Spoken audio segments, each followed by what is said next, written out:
Andre Onana was the hero on match day 3 of the Champions League under the Old Trafford lights. Well, this time around we're in a hostile atmosphere at the parking in Copenhagen. Very hostile atmosphere. The manager said this is 100 times hotter, 100 times more turned up than Old Trafford. And we've already seen a little bit of the atmosphere if you're watching it on television, if you're listening on the radio. But shout out to everybody inside. Hope you're doing well. Hope your day's been blessed. Appreciate you coming by each and every time. We are here for FC Copenhagen versus Manchester United in a crucial match day 4 fixture in the Champions League Group A.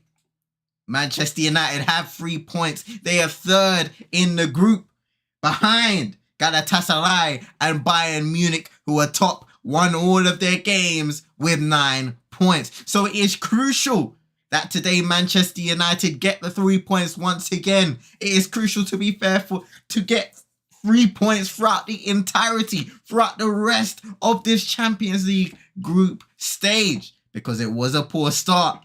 No doubt about it. Erik Ten Hag knows what he must do. The squad knows what they must do.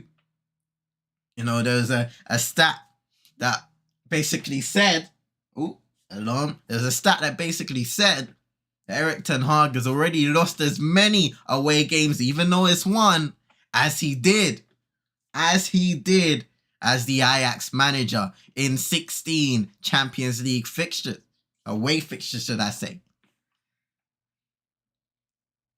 Shout out to Nathan in the cut. Hope you're doing well. Your day's been blessed. Appreciate you coming by every time, saying need a big win today. Reese in the cut saying ain't no way. Hope you're doing well. Your day's been blessed. Appreciate you coming by each and every time.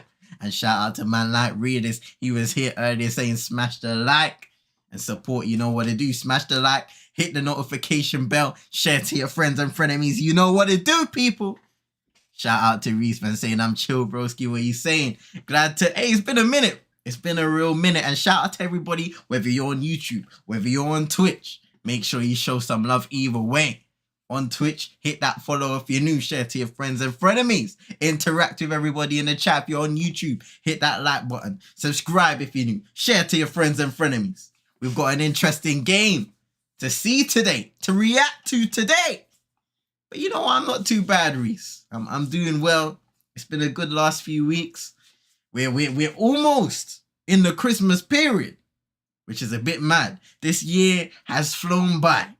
It's almost December before you know it. What's the date?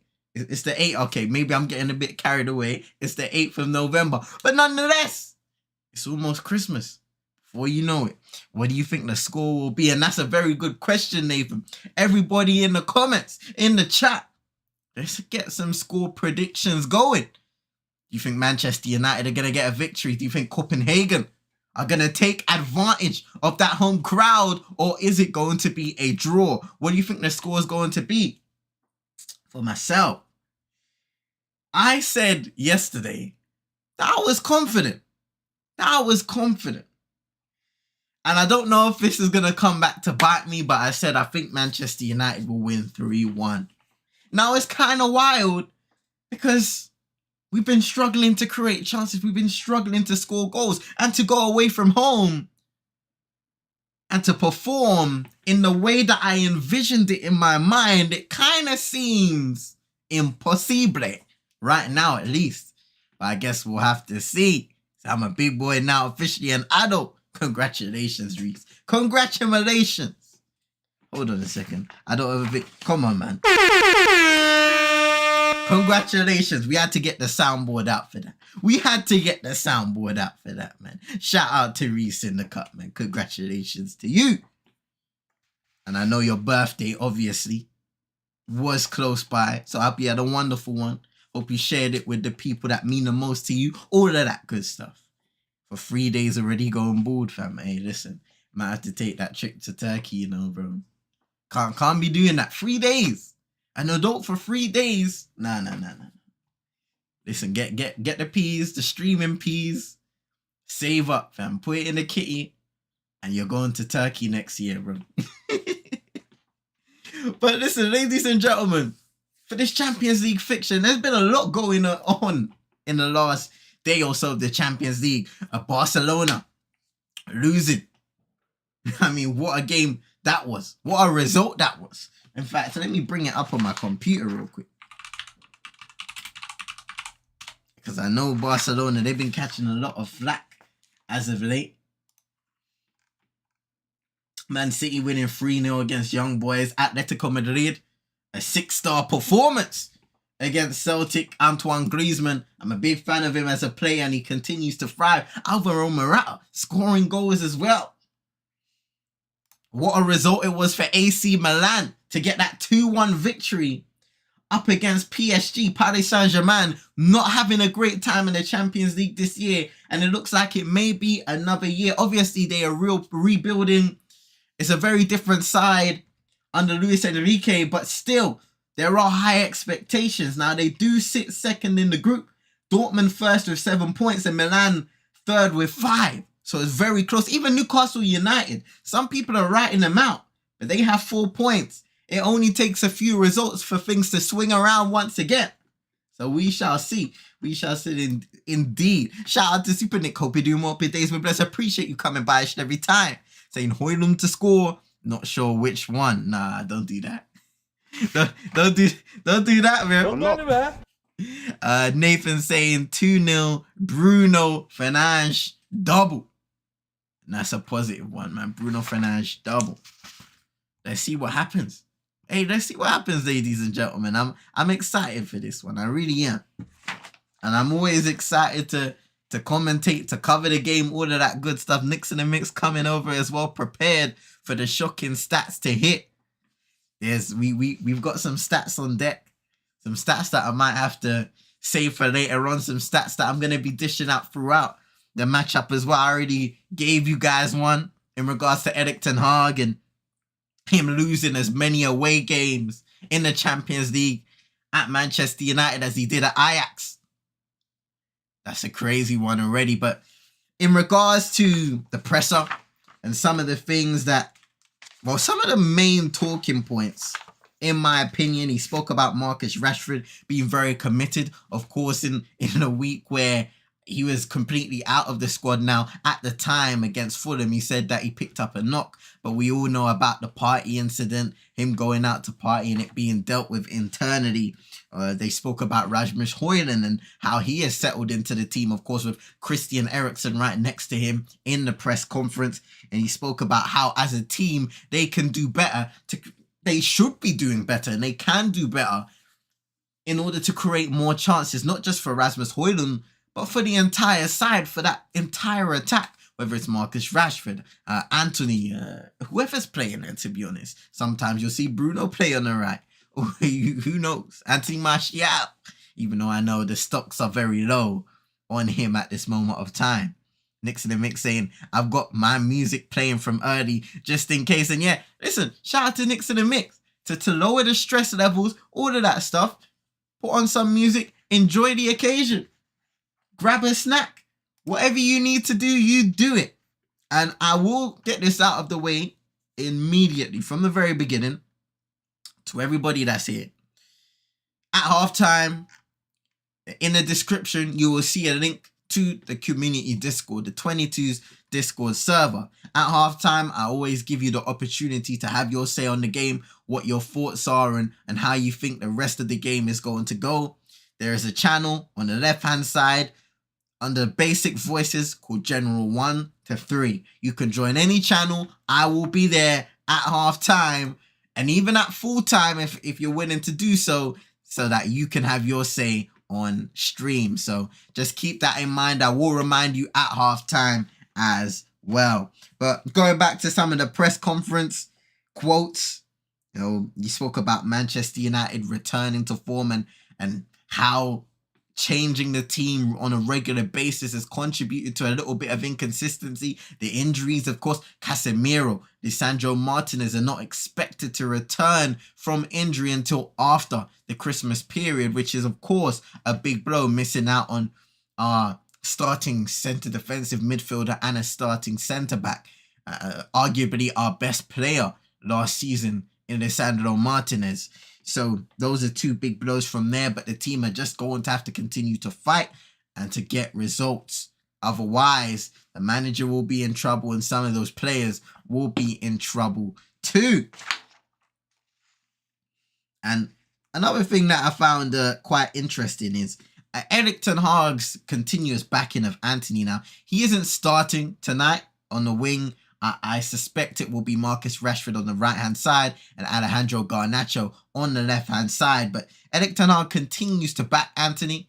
Speaks about him having to take a break for the incident that we know is still ongoing in terms of police investigation and how that kind of affected his rhythm. So I know a lot of Manchester United fans, including myself, are expecting an upturn in form at some point, especially with this faith that the manager is providing.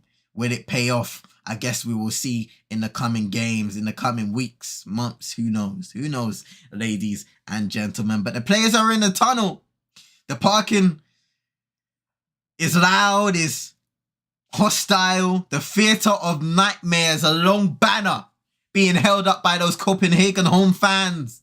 We know what we're in for today, ladies and gents. We know what we are here to do also, which is to get the 3 points. No draws, no losses, just wins. And that's what Christian Eriksen said in that press conference. We are going there for the 3 points. And what I'm saying is nothing more. Well, if it's more, that's great, but you can't get more than 3 points. How about nothing less?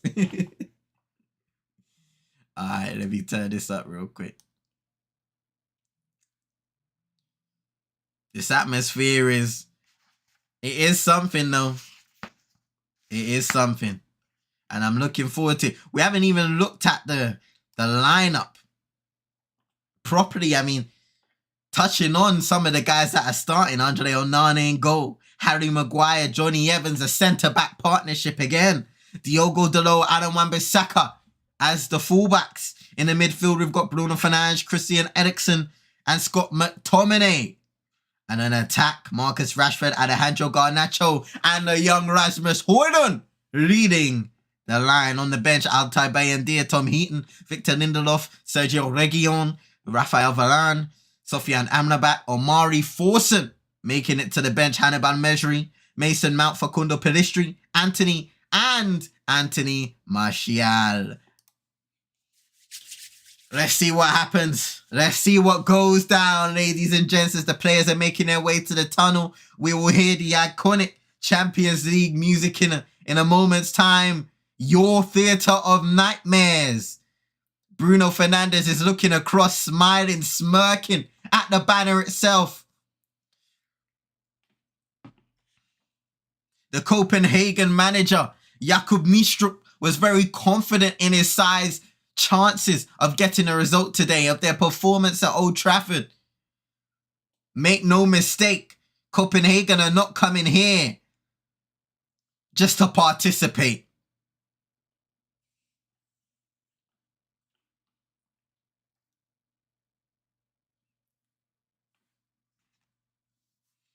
Winless in their last 9 Champions League games, they would want to change that ASAP.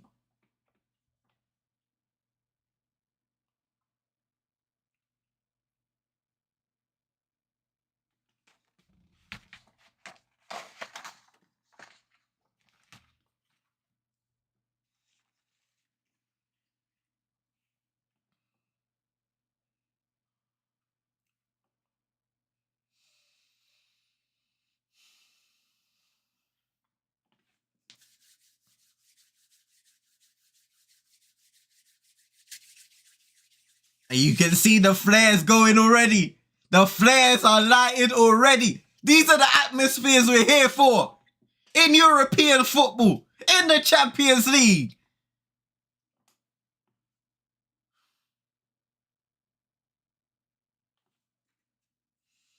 Officiating team for today. You've got referee Donatas Ramzas. Well, I want to try my best to pronunciate these ones. Assistant referees Alexander Radius and Dovidas Sazideris. Apologies if I butchered them. We've got fourth official, Robertas Valiconis. Video assistant referee, Tomasz Kwiatkowski from Poland. And VAR assistant, Carlos de Cerro Grande. Rate my pronunciations from 1 to 10 in the chat.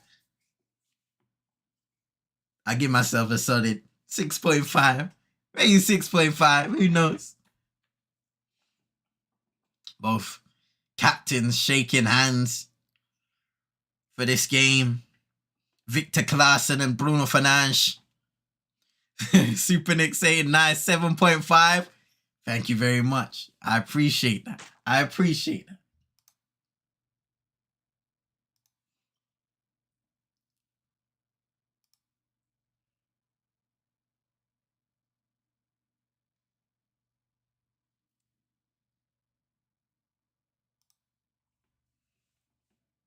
Just showing the lineups now on television. We are literally minutes away from kickoff. I don't know why I feel like I'm behind, but it is what it is. The game will begin in a moment's time nonetheless. I've got to remember to click start as soon as that whistle blows, because sometimes I forget. Sometimes I forget. Tomasz pronunciation exceptional. Thank you. Thank you very much. Yeah, I was proud of that one. I was slightly proud of that one. Shout out to Invisible Protege. Hope you're doing well. Hope your day's been blessed. Appreciate you coming by each and every time. It's been a minute. It's good to see you. Hope you're having a wonderful week so far. And are you watching the game? The whistle is blown. The game has begun. Copenhagen will be kicking from your right to left. You can also, see the atmospherics already. I'm getting caught in my words already. You can see the atmospherics, the smoky, the smoke around the stadium immediately. There was a little handball call from a slight fluff from our centre-back partners.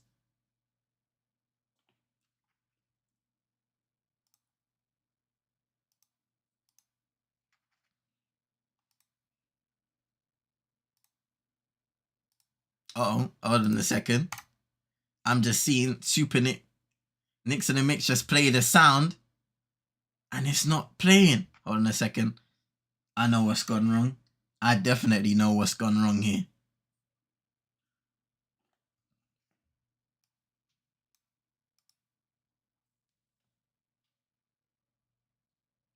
Invisible Protege saying, get on right now with this United team. I really don't care what happens. We can't sack another manager. We need to get rid of the players now. You know, Invisible Protege, you make a really good point. At the end of the day, there are more problems to be addressed here than the manager, you know? People can speak about players. You can speak about the ownership also. The management of the team, the board of the directors. Everybody contributes to failures, to underperforming institutes at Manchester United, and it just has been going on for far too long right now for us to keep on going back to the same things time and time again. So well said.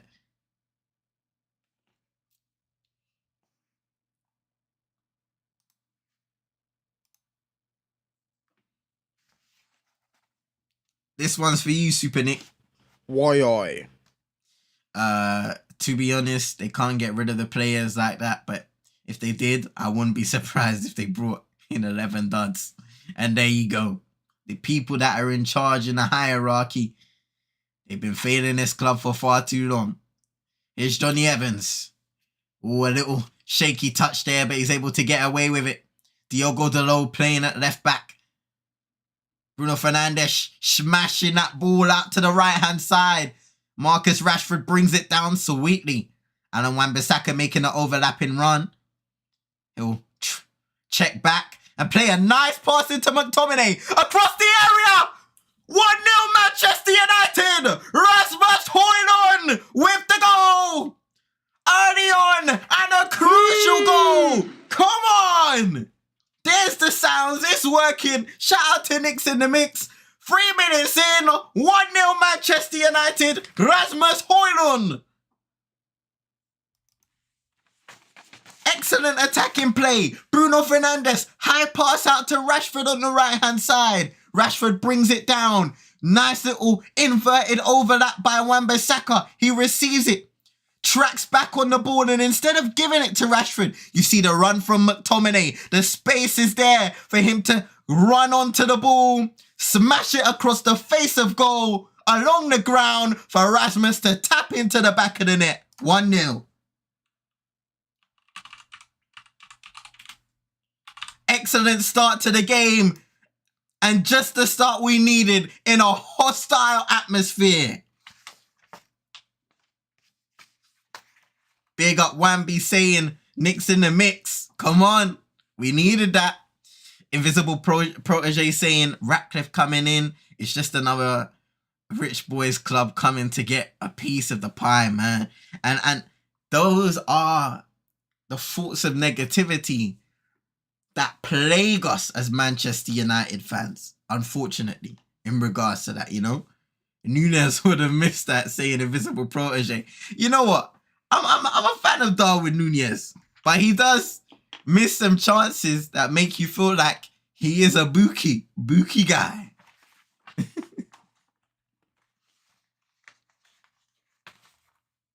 Here's Scott McTominay assisting Rasmus Højlund for that first goal. Wan-Bissaka. Harry Maguire. His return to form has been a welcome sight for Erik ten Hag and Manchester United fans in the absence of Lisandro Martinez. Victor Lindelof has been in and out of the team. And Núñez suspects savers.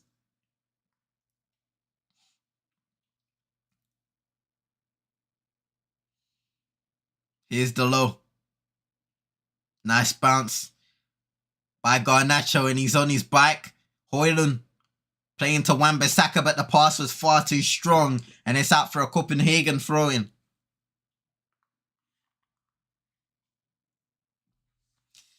I'm seeing expansive football, very energetic, saying Super Nick. And I do want to remind everybody, it's about how Manchester United maintain these levels throughout the fixture. It is an excellent start to the game, but can they continue playing in this way as the proceedings continue? But a good start for Manchester United thus far. Long may it continue.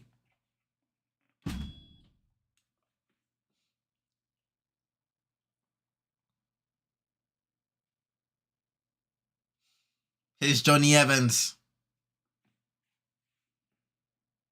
Maguire, Manchester United just taking their time on the ball. They've got that 1-0 lead, so either way, Copenhagen will have to find a way to get up the pitch to pose a threat to that Manchester United defence. Right now, it's a bit comfortable for Erik ten Hag's side.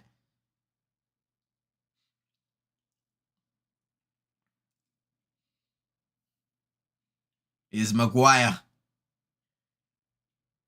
Just returning it to his centre-back partner. Johnny Evans wouldn't have expected playing at this level, playing in this competition at this point of his career, but injuries and moments of adversity have led to him becoming a trusted figure in that defence for Manchester United, and it has been working out for the most part.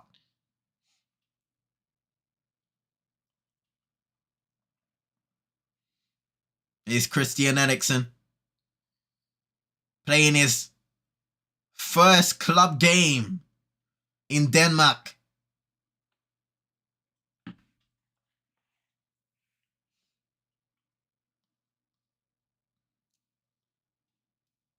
Super Dick saying, OMG, I see link up play. No dodgy passes, eh?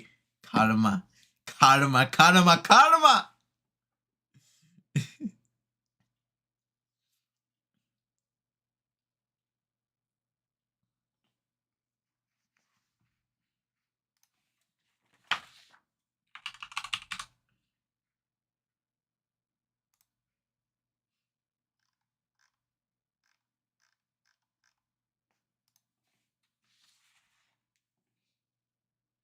The 20-minute mark will tell us all we need to know, saying Nick's in the mix, and that's it.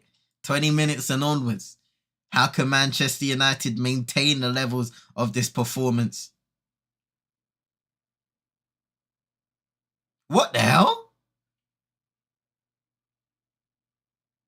We have a pitch invader right now, and he's carrying some sort of a flag or something. But yeah, pitch invader. I stopped the game momentarily.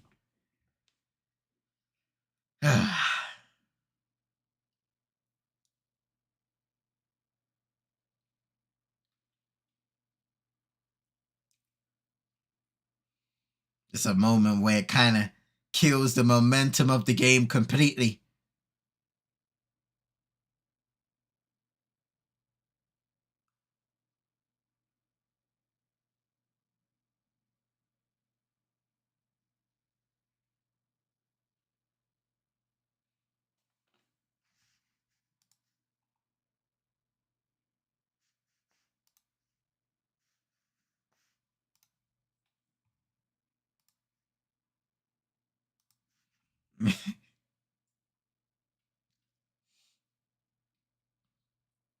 Super Nick coming up with a lot.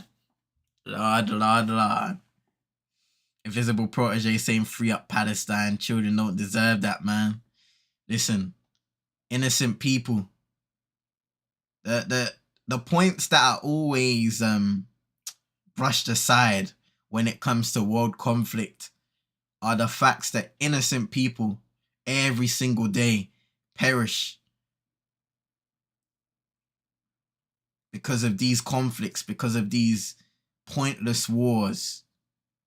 Every single day. That's the thing that hits home and should hit home to anybody.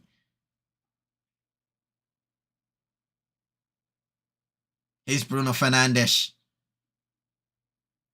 His pass was cut out defensively, and Copenhagen, they will need to get some bodies on the ball, but right now they just can't keep possession.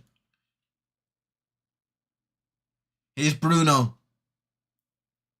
Now to Alejandro Garnacho. He'll cut inside. He'll get past his marker. Pulls it back. McTominay just can't reach. Super Nick saying world peace over prosperity and power. Indeed. Well said. Well said. Here come Copenhagen now. A little bit of danger. Assuredly passing it and receiving it back now. Good cars.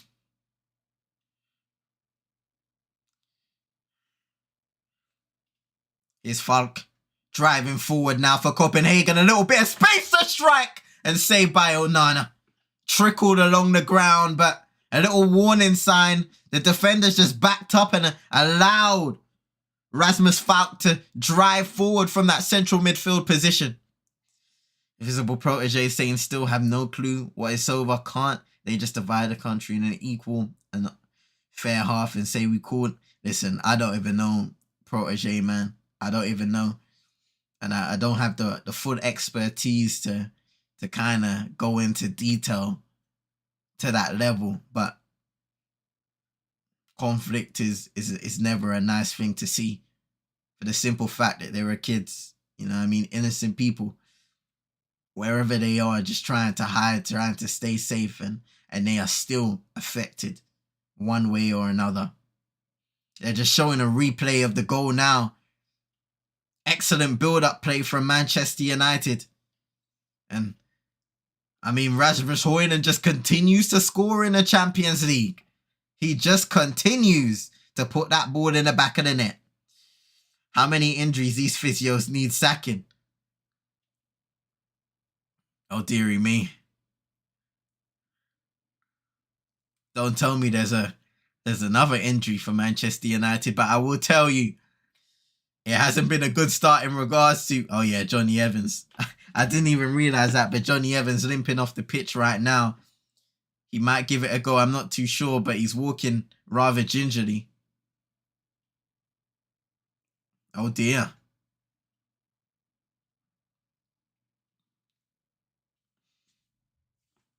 We do have Lindelof on the bench, Rafa Varane as well in central centre-back positions. So maybe there will have to be a change, who knows? But right now, Manchester United just don't have the rub of the green when it comes to players staying fit.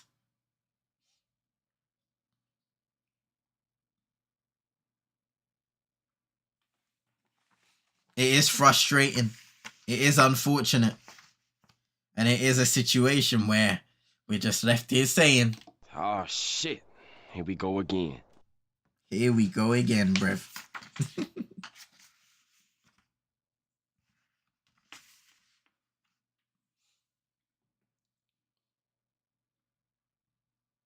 It does look like Raphael Varane will be replacing Johnny Evans. He's being readied. Getting his shirt. Shout out to Bargav in the car. Hope you're doing well. Hope your day's been blessed. Appreciate you coming by us every time. Saying terrible goal. Now, like I said, I don't know if I'm that far behind, bruv. But the goal that we scored was pretty decent. Let me see what's happening around scores in the doors though, because I know there are some other games being played. Let me see. PSV 1-0 up against Lens. Arsenal game still 0-0 against Sevilla. Inter Milan drawing 0-0 with RB Salzburg. Bayern Munich drawing 0-0 with Galatasaray. And that is the other Group A matchup. Real Madrid drawing 0-0 with SC Braga.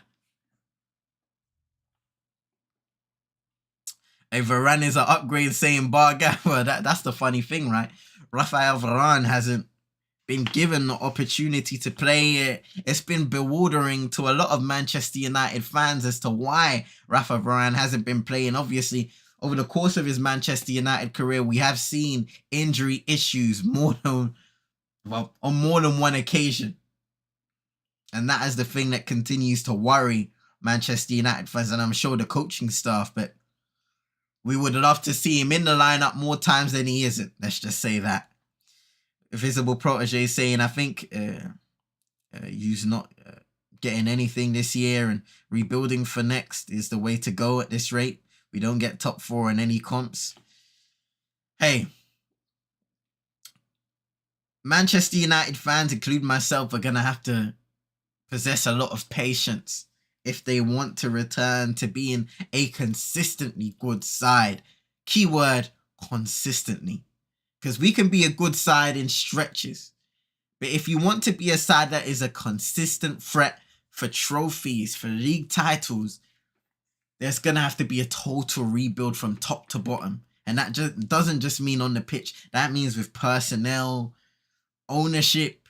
Will that happen? I don't know.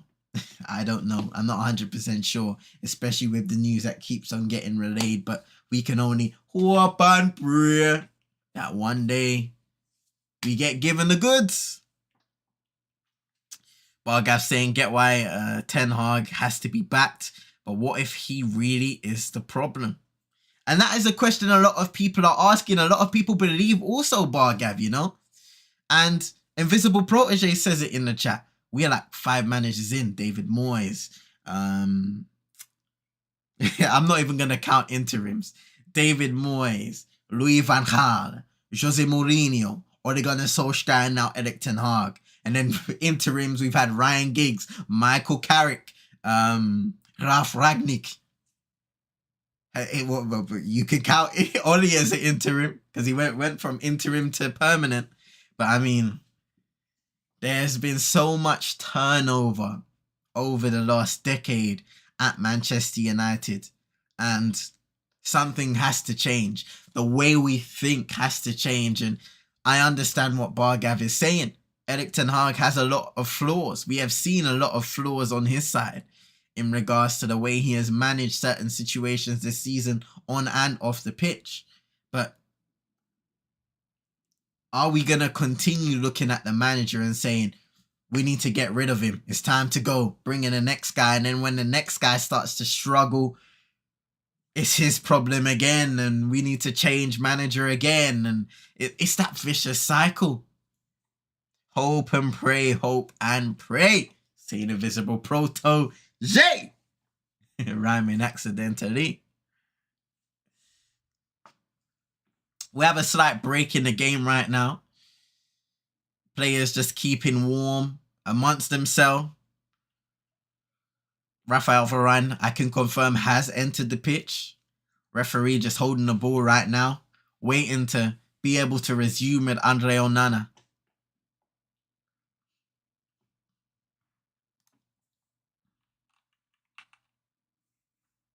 And we have begun once again.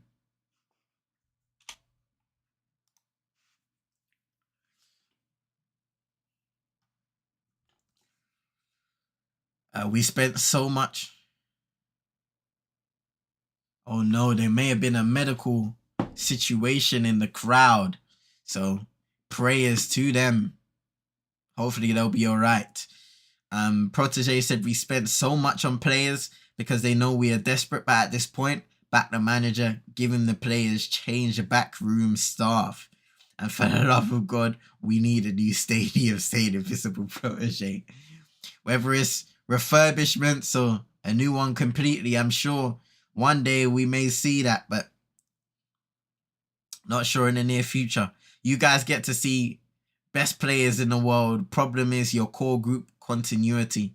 100% Bargav, you know, because like what you said, we've signed some terrific players over the years. We have Varane, we have Casemiro in our squad. Whether you like it or not, Bruno Fernandes has high production at times in his Manchester United career. We've seen the players like the likes of Alexis Sanchez, who hasn't done well here. Angel Di Maria. So many more players that I can speak of.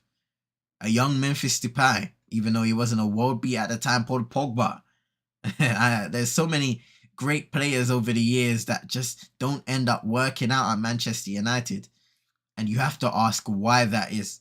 So many things, the environment that they come into, the recruitment, the level of recruitment for each manager, the unclear style of play, the continuous switches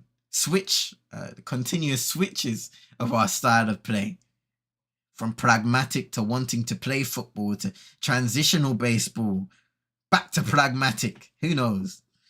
Every year you can get a super exciting signing. Exactly that, you know?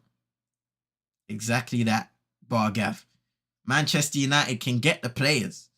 No doubt about it. But it's whether the player is right for the club at that moment of time and how they're able to come into that certain environment, be embedded into that environment and thrive there. We haven't seen that happen enough. Invisible Protege saying the pile was great. He barely got played. United want ready-made players, but they don't coach youth at all. We've seen a lot of young players on pre-season tours come through with a lot of hype, and then they haven't been able to break through into that first team position. Zidane Iqbal, who got sold on, for example.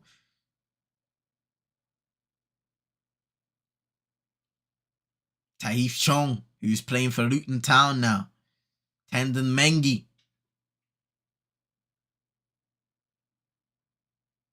Here's Rafa Varane. Like this Bruno, young core has to be backed for 3 to 4 years. Addition should come around that. Yeah, 100%, you know. And that is the thing. I feel like a great, whether it's a sporting director, just a board working on football affairs, should understand and have a picture of the team that they want to build with the manager's ideologies, of course. You should have a picture of the players that you want involved in that project, and you build around those players with, once again, the ideologies of the personnel that you want to add to improve the system, to improve the levels at which we play at, not just for now, but for the future also.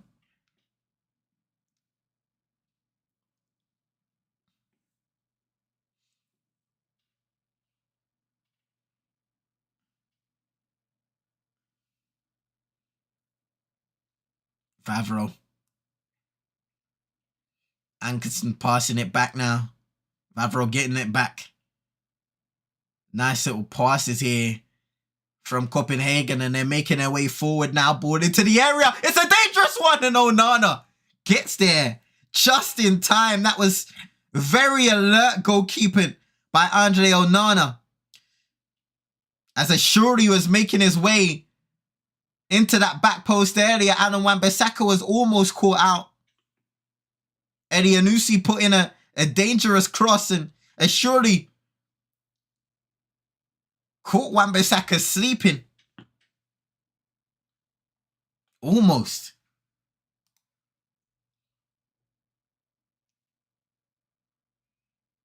Good news that the person that was taken away in the stands is awake and well now, which is good news for everybody that is watching the game.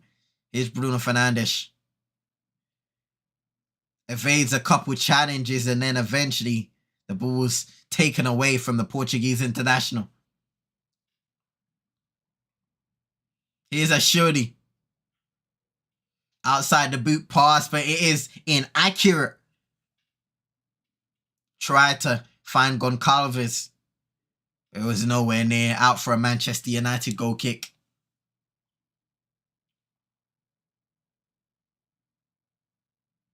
But, you know, everybody in the chat making some great points as usual. Bar Gav, Invisible Protege, Super Nick, Nick's in the mix. And shout out to everybody, whether you're on YouTube, whether you're on Twitch. Shout out to you. Hope you're enjoying the stream so far. Make sure you share the stream to your friends and frenemies wherever you are. And let everybody know who's live. The 22s. Join the crew. What does Bruno do for us, saying Invisible Protege? Well, at his best, Bruno Fernandes is a great playmaker. You can argue that he is inefficient sometimes, a little too inefficient, and that can lead to ball turnover and oppositions counter-attacking us and exposing our defensive frailties, which is not helpful, of course. But I've always seen Bruno's struggles as more than an individual issue.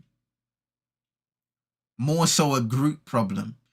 Almost like the organization of our attacking plays are not all the way there. We don't understand where some of our guys are supposed to be. You know, when you watch a Manchester City, when you watch a great team, everybody understands where their teammates are supposed to be, what spaces they're supposed to occupy. And sometimes when you watch all the time when you watch Manchester United, it seems like we're all over the place. We're working it out as the game goes by.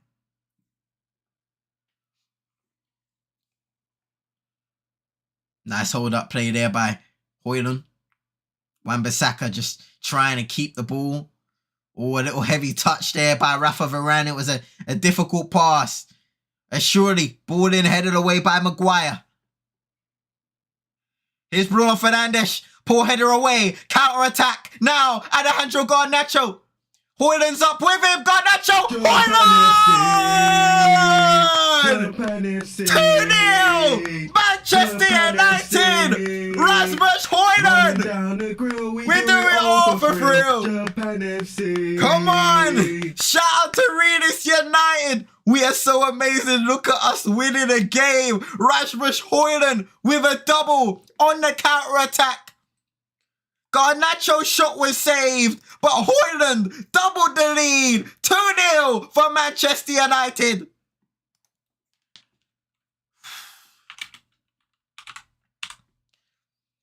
It was a poor clearance to start with from Rasmus Falk. I believe it was Rasmus Falk. Actually, no, it was Dennis Vavro. Number 3, Dennis Vavro with a poor-headed clearance. Bruno picks it up, plays it to Alejandro Garnacho, who's in a lot of space. He goes for the shot, isn't able to find that corner enough. The goalkeeper, Grabara, doesn't do well enough to parry the ball away from Rasmus Højlund. And it's an easy tap-in for the Danish international, who has his second of the night. Invisible Protege saying sub him off now. Uh-oh, another mistake. Hold on! Almost saved by Grabara. It was straight down the middle, so it was a relatively easy save for him, but it looks like FC Copenhagen are capitulating right now.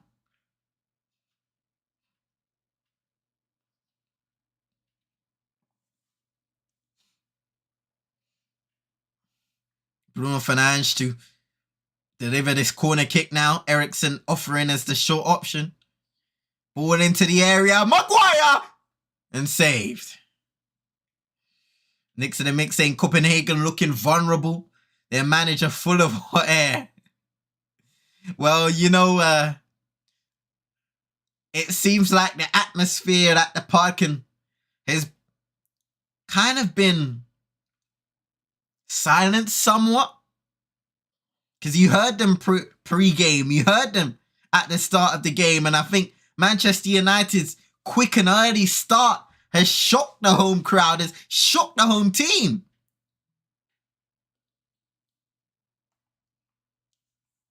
Which is a good sign going forward. 3 attempts, 3 on target, 2 goals for Manchester United's number 11. Next to the mix saying shooketh. Shooketh indeed. Here's Diogo Dalot. McTominay.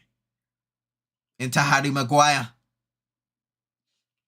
And blessings to everybody watching the stream on multiple platforms right now. I hope you're enjoying. Get involved in the conversation. We're past 20 minutes. 1 more goal and we're home and dry, saying Nick's in the mix. Fingers crossed. Fingers crossed.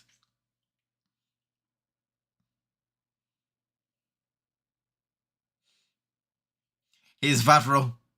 Playing it back to Grabara.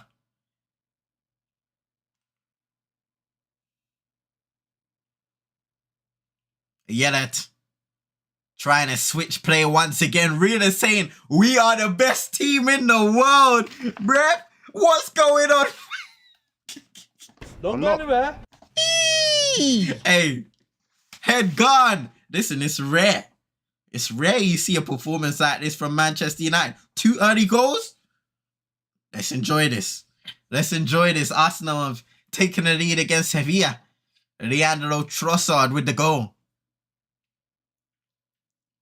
Here's Onana. It was not the greatest of passes to Maguire. Varane able to clear the ball away. Maguire didn't have much space to operate in once receiving the ball from Onana. In our dreams, saying next to the mix, you're really saying, you know I'm playing. Wait till Luton slap us. Fam. Nah. Don't do this, fam. Nah. Oh no! Don't do this, bro. Don't do this. Next to the mix saying, oh yes, with the Luton comment. I don't want to think about that right now. Surely playing it into Falk. A nice little 1-2 there. Wan-Bissaka with a lovely slide tackle with his left foot. Nasty. Bruno with some good work there to earn his team a throw-in. Look at that challenge again. Oh, Spider. Inspector Gadget.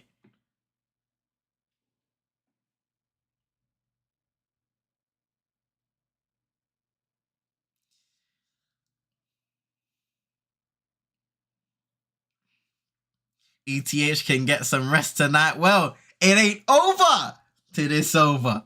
But hopefully so, Nick's in the mix. Hopefully so. Here comes a shooty. Goncalves. Gonsalves. And a decent cross in, and it was sliced by Delo out for a corner kick to Copenhagen. That little Nacho brother should have passed and get his assist, but no, saying readers. Hey, listen, man. Either way, the goal went in.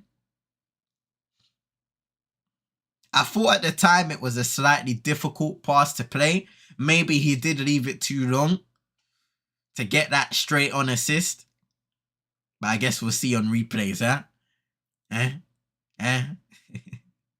Little Nacho. It's Christian Eriksen.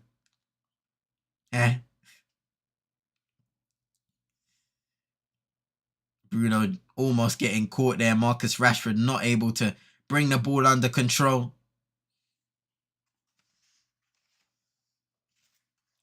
Speaking of Marcus Rashford, if he fails to find the net in this game, it will be his longest run of appearances without scoring in this competition since 2018. February to November, to be exact. It's not looking good, bruv. It's not looking good.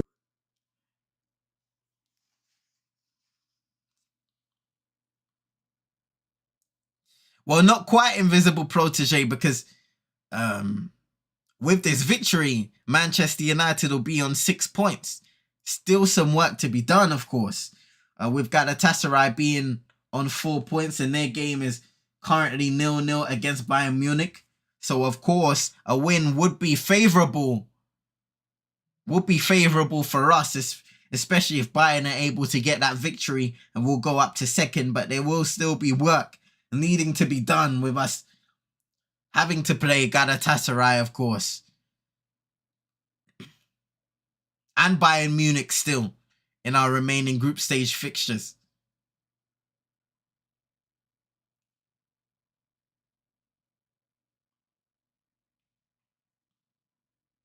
So still work to be done, invisible protege.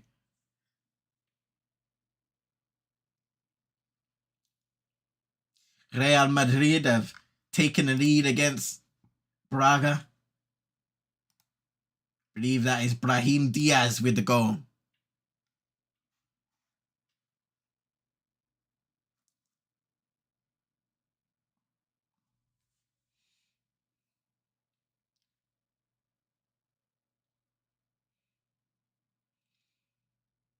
I surely did look offside, and he is, yeah. They just took a little while to blow that whistle, but the flag, I believe, was up.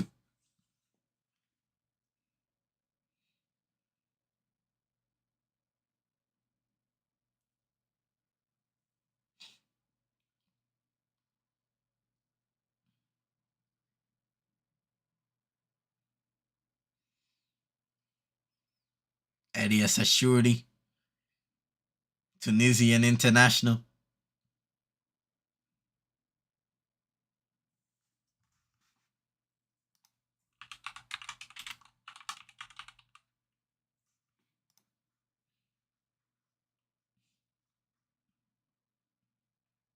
Will be interesting to see, of course, the African Cup of Nations taking place in January. January to February, of course. I'm sure surely will be involved with Tunisia at the start of 2024. Here's Alan Wan-Bissaka trying to get a cross in, but it was blocked out for a throw into Manchester United.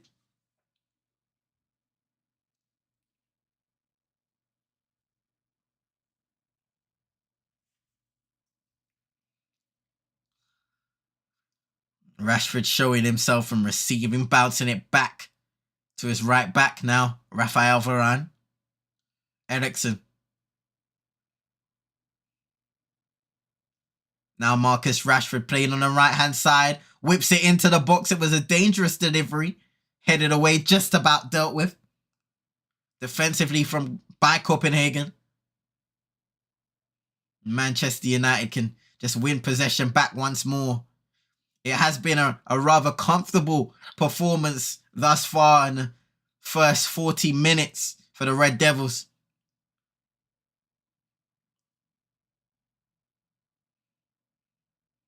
Player down currently, but he's just got back up for Copenhagen. Kevin Deeks.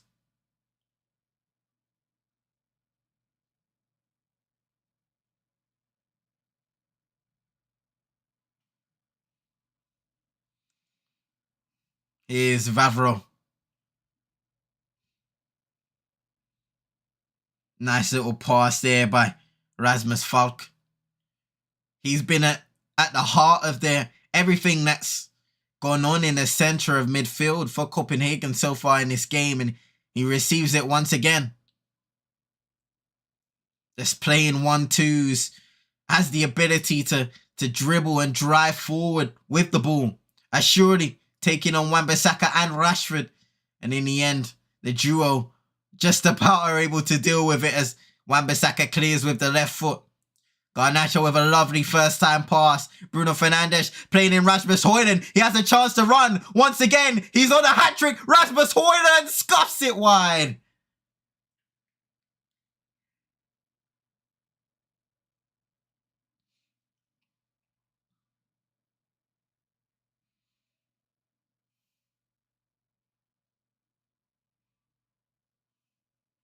Oh, we're just showing a replay on that little challenge on Yellert.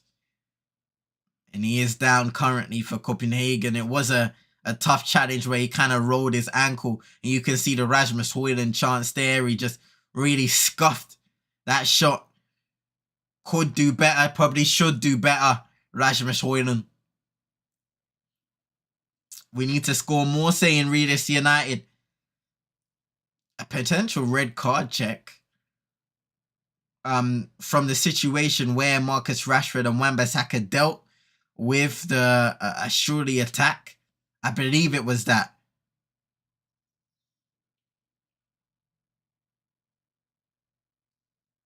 But Yellert is currently hurt, and there's a potential red card check. It shouldn't be a red card in my opinion. We shall see.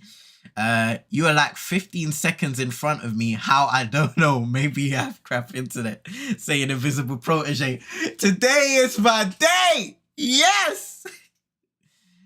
Are we playing well, or are Copenhagen having a bad day? Oh no. Oh. I saw the angle.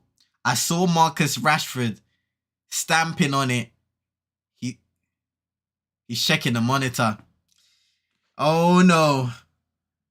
Donatas Rumzas, Lithuanian official, is checking. Now the intent is not to hurt the player, but you can see he steps right on the ankle. Right on the ankle of Elias Yellert. And I think Marcus Rashford may be dismissed for that.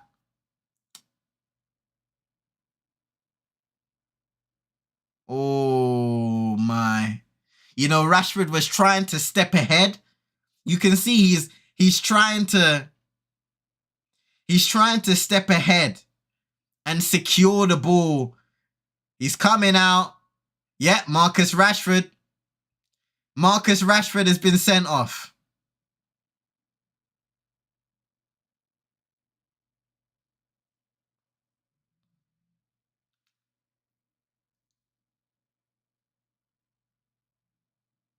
Wow. The fourth official was just ignoring him as he asked what went on. But I mean, look, Marcus Rashford contextually did nothing wrong because he didn't intend to hurt Yellert, you know?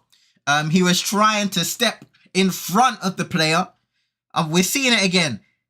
He tries to step in front of the player to secure the ball, and unfortunately, he steps right on the ankle of Yellert, which could have resulted in a bad injury. Thankfully, it didn't.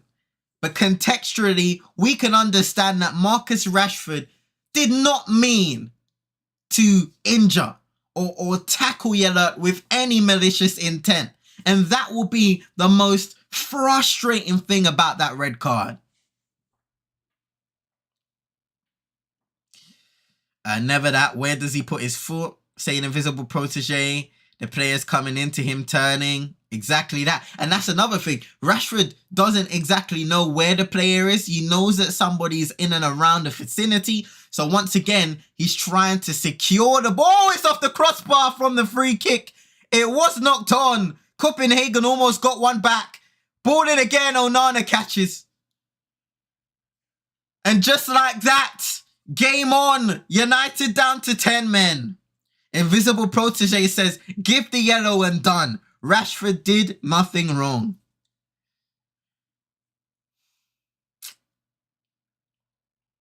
Next to the mix saying, do you know who I am, MBE? You know? Look, I don't think Marcus Rashford is extremely unlucky, in my opinion, to get that red card, I think. But in this day and age, we know you see something like that and they're going to give it. Especially when VAR tells the referee to go and check the monitor and it shows the steal to make it look even worse than it actually was in real time. MBE red card says, read this. These refs saying Supernick.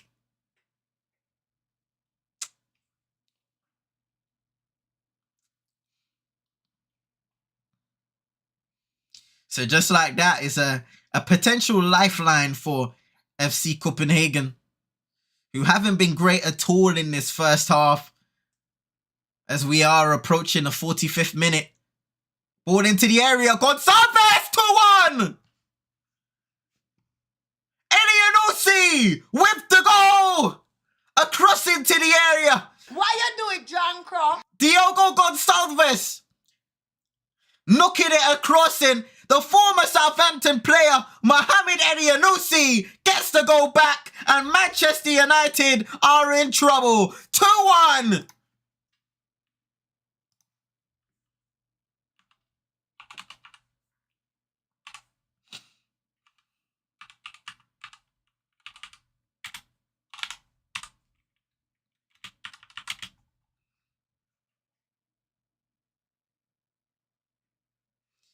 Oh boy. Game on saying next to the mix, I knew this would happen. Invisible protege saying, when I played football back in the day, a man high-footed me and my knees swelled up. That's never a red card. It's a different game, invisible protege. A different game today. CM, your team stink and your team stinks too. What happened to best team in the world, bro? Don't go anywhere. Don't go anywhere. That pitch invader, Copenhagen, Judge saying Supernick. 13 minutes added time. Why I support France, you know. Get out of here, man. Do me a favor, please. Get out of here. Nah, man. Get out of here. Here's McTominay. Dalot trying to find the Scotsman. Christian Eriksen. Decent ball in. Bruno, no, across the area. And a decent, just about cleared by Vavro. My goodness. I'm listening to some music. I'm happy saying Nick's in the mix.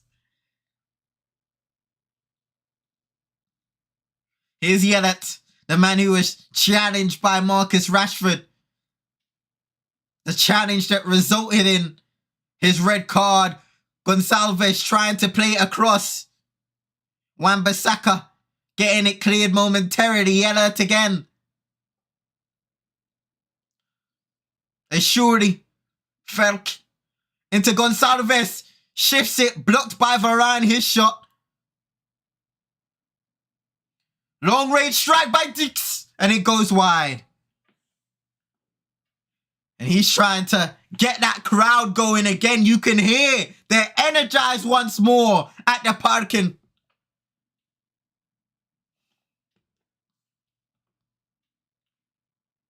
Copenhagen just stepped up saying Nick's in the mix. This will be an incredible challenge for this Manchester United side as Elianusi scored his second goal of this Champions League campaign. Invisible Protege is saying at this point, I think we need to merge with Arsenal squad to take out Man City. Rev, listen. What are we saying to that? Fire feather. Oh, man.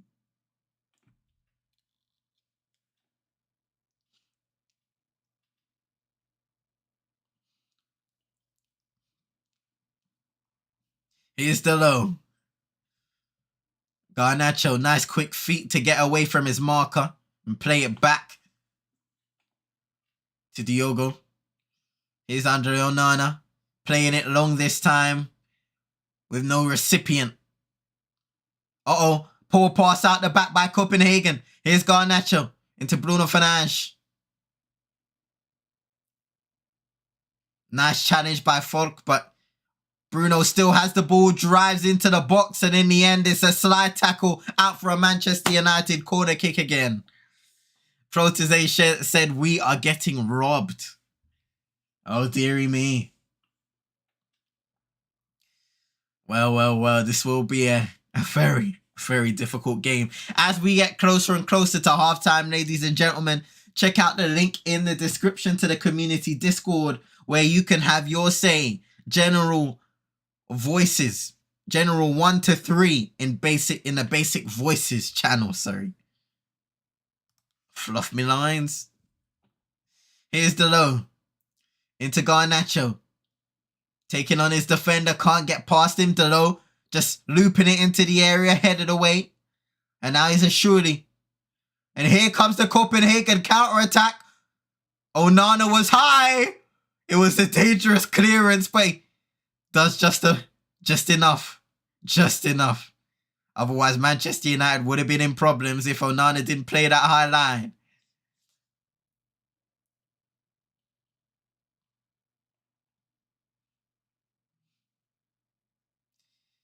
Here's McTominay. Poor pass forward and Grabara can receive from his defensive header.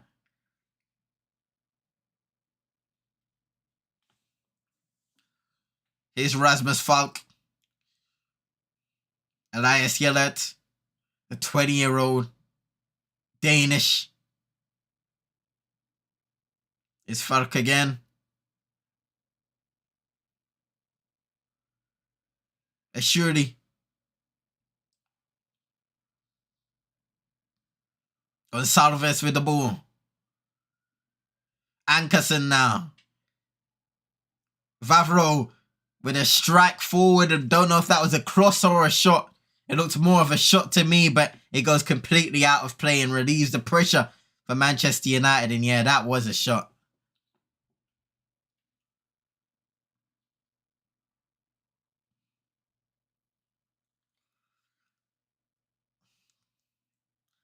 The fans with a few whistles.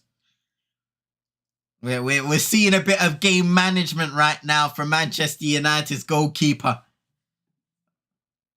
which is much needed just before this halftime whistle. Just to keep us ahead in a game that the away side, the Red Devils, look completely comfortable. All of a sudden, a switch, a change, just like that. Changes everything. Changes everything. Here's Gonçalves. Oh my goodness! Penalty! Penalty to Copenhagen! It looks like Harry Maguire was punished for a handball spotted by Donatus Ramses. Here we go again. Ramses, should I say? It's a Varane handball. Oh no. It looks like both Varane handballs it and Maguire handballs it at different points of time. I mean, it's difficult for Varane because it comes off. Oh my goodness. I guess it's been given from Maguire. My goodness.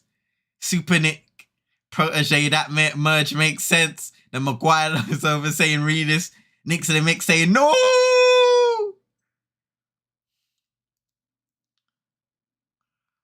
And just like that, I was just saying it. Diogo Gonçalves, 26 years of age from the penalty spot.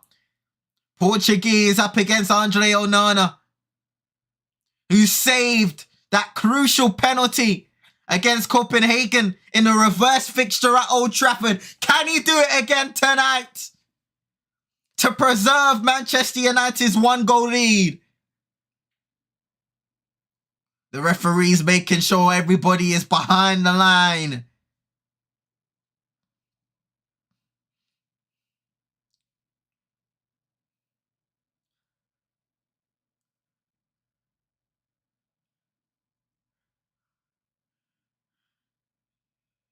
Tense. The whistle is blown.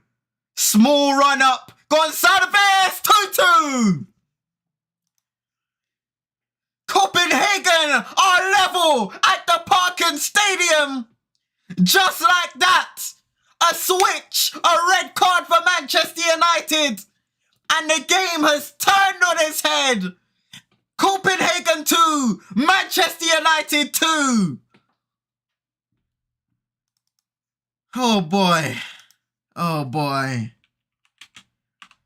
Oh boy. Oh me, oh my. Oh me, oh my. Oh God. I can't take this, bruv. I can't take it. I'm broken. I'm broken already.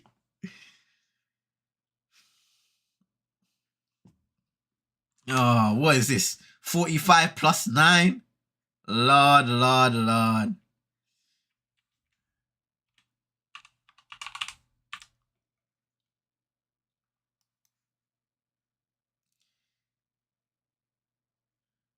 Oh, boy. I'm not a 90s dancer saying mix in the mix. Protege saying, I'm not even listening to the commentary on TV. Never do. They chat rubbish. I listen to real fans like CM22NT. I appreciate you, Protege, man. Appreciate you and everybody for being here and supporting the cause. Mix in the mix saying, kiss my teeth. ETH won't sleep tonight. Well, right now, there is no room for rest for Erik and Hag and this Manchester United team who are down to 10 men. Like I said before, the game has turned on its head after that Marcus Rashford red card.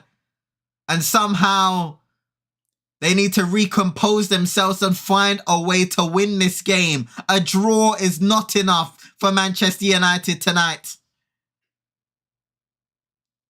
And a loss is definitely not enough. Super Nick saying we are done out here, 1 man down and we look scrappy. I can see ETH with his notebook. Halftime can't come soon enough. Exactly that.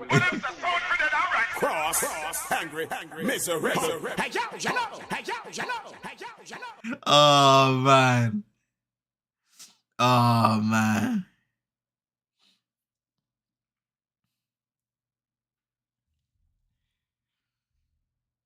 Dennis Vavro just booked. We're 11 minutes now into the 13 added on at the end of this first half. Long ball played by Eriksen. Varane tries to knock it on, can't win the header. What the hell happened, Bar Gav? Marcus Rashford red card. Everything, it just went downhill from there. I mean, oh, what can I say? What can I say, Bar Gav, man? What can I say?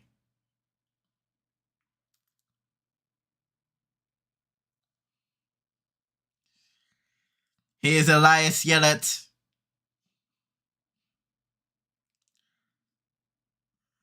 Deke playing it to Falk.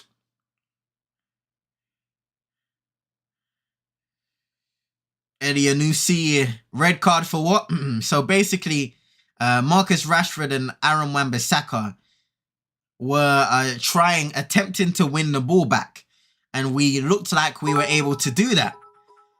Mendy, thank you for the bits. Thank you for the bits. Thank you for cheering. Hope you're doing well. Hope your day's been blessed. Appreciate you coming by each and every time. Hope you're having a wonderful week so far. Shout out to Mendy once again for the cheer over on Twitch. But yeah, the red card. Marcus Rashford tries to step ahead of Elias Yellert, who is on running. I don't think Marcus Rashford notices that where Yellert is, where his foot is, the positioning of the player, to be real with you. But he tries to step ahead, use his body to control the ball and shield away from Elias Yellert. And unfortunately, Marcus Rashford completely steps on that ankle of Yellert. He goes down and it gets checked by VAR. The referee, Donatus Rumzas, goes to the monitor and eventually evaluates and comes to the conclusion that Marcus Rashford's challenge was of dangerous intent. That led to the red card. You're 10 whole minutes ahead, saying Bargav. Well, it is half time now. It is half time now. After all of that added time, Copenhagen 2, Manchester United 2. My goodness. My goodness. Yeah, it was a, you know what? It was a very unlucky red card, Bargav. A very, very unlucky red card. My God! A very unlucky red card because, like I said, Marcus Rashford doesn't know the exact positionings of Elias Yellert.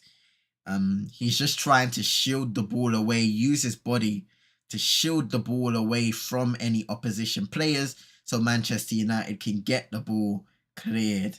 And yeah, what happens, happens. And they come to the conclusion, the officiating team and those in VAR come to the conclusion that it is a dangerous tackle and Marcus Rashford should get sent off. And from there, you know, the original goal from Elianusi, it was a cross-in. Gonçalves, who scored the equalizer from the penalty spot, of course, was the one who got the assist for the Elianusi goal. He was on the end of the cross and just played it back across the area for that Elianusi finish. And then the penalty was a Harry Maguire handball, a lot of ricochets, deflections. And then the Manchester United defence were not happy with it. I'm sure Erik ten Hag was not happy with it. Bruno Fernandes was not happy with it at all. But it did result in a penalty. I'm sure there will be a lot of reaction online. Questionable decisions, to say the least. Not happy at all once again. And I will have to see those to have a definitive decision on my part. But there are very questionable decisions in there. Unlucky decisions on the way of Manchester United, who, in my opinion, had a good first half up until that point where everything just flipped on its head. Hey, Nix in the Mix saying, Mendy, great to see you back in the house. It is great to see Mendy once again. It has been such a long time, but we are getting those streams on the go once again, whether it is these watch-alongs on dual platforms and Football Manager, which we are back with tomorrow. The resurrection of Jerk Pad FC. See you there. Hopefully, over on Twitch. Let's see. Bargav saying we are 10 minutes ahead of the Arsenal game. Yeah. A VAR in Europe is more strict usually. Yeah, 100% Bargav. And we do see that, you know, in the Premier League, we see what VAR and there's a lot of controversy in regards to the decisions and the inconsistencies. But from the very beginning, one thing you can say about the European competitions is that they are strict and they doubled down on the strictness of dangerous play. So when I saw that challenge from Marcus Rashford, even though it's unlucky, completely unlucky on his part, you can see that is a red card. Yeah, we'll see after on the Golasso show. Yes, sir. Yes, sir. Blessings to everybody inside, though. It is halftime. And as I said a little before and at the start of the stream, if anybody wants to have their say on the game, hit the link. If you're not a part of the community Discord, join the community Discord. Come and have your say. There is a channel called Basic Voices. There's General 1, 2, and 3 that you can join and we can have a conversation, chop it up. And then you can tell me what you thought of the game so far. Or you can remain in the chat and have your say too. Readers also saying, you know what? This game may end 3-2 to Copenhagen. I hope not. I hope not. I hope not. Hopefully not. You know what? I don't know why the link is not working, Nicks in the Mix. I don't know why the link is not working anymore. It's something that I'll have to look at. But don't worry about it too long. Because the Discord should be in the panels on Twitch as well. Arsenal game starting back later. Shout out to you, Bargav. Enjoy the start of that one. Obviously, I know. Because Manchester United had 13 minutes added on. So let's see what happens. Arsenal were leading 1-0 at the half. Leandro Trossard with the goal. Important stuff since Gala holding Munich down. It's true. Very true. You know, we were looking at it, and that game it has started back in the second half. Bayern Munich versus Galatasaray. We might be able to turn that game on momentarily, actually. Let me see if I can turn it on and see what's happening. But TNT. Let's see if we can find that game, the Bayern Munich one. Yeah, link broken like United. I'm telling you. I'm telling you, man. Link broken like United. Let's see. This is the Asna game. This is the Bayern game. Say no more. Alright, let me turn it on real quick. While we're at half time. But yeah, this is an important game in the group. We are in a comfortable position, and if we're able to get the 3 points and Bayern Munich win, all of a sudden we're second in the group and things are looking up for us with our remaining games against Galatasaray and Bayern Munich to take place, of course. But all of a sudden, it's not looking so comfortable. Let me take a drink of water real quick.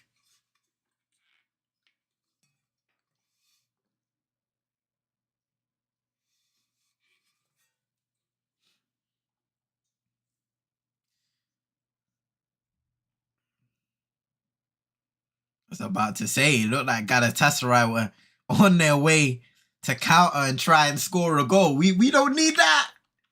We don't need that. Don't do that now. Don't do that at all.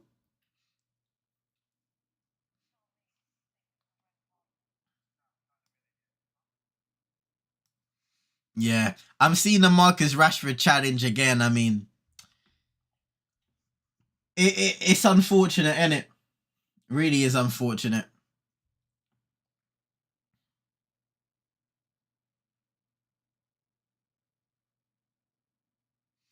He steps ahead of the player trying to shield the ball, and unfortunately, that results in a red card. And you can see in the reaction of Marcus Rashford, you see in the reaction of Erik ten Hag a few seconds later too.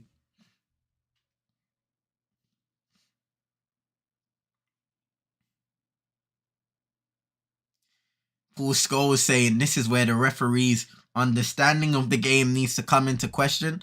I mean, Bargav mentioned it. UEFA strictness. In football strictness in general with challenges like this. But I am a big advocate for contextual understanding when it comes to officiating. You know? And contextually, you see in real time, Marcus Rashford has no intent to hurt anybody. He's not even aware of the positioning of the player. Next to the mix saying, can we get out of this? I fear that we won't. Well, hope and pray. God! Listen, hope and pray. That's all we can do. Let's go! Positivity, right? Otherwise, it's yeah. That's the hope and pray. I said that at the start. I'll say it again. Hope and pray. Hope and pray. But shout out to everybody inside during the game. Shout out to Nicks in the Mix, Bargav, Realist United, Invisible Protege, Mendy, who came through. Thank you for the bits once again.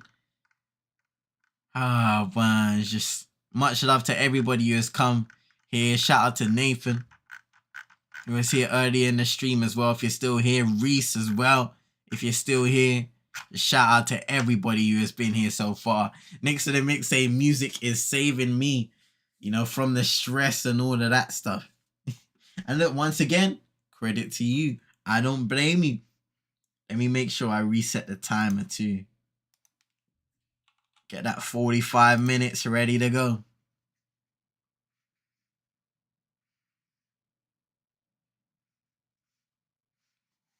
Just making sure I have everything prepared so that we're ready to go once the time comes.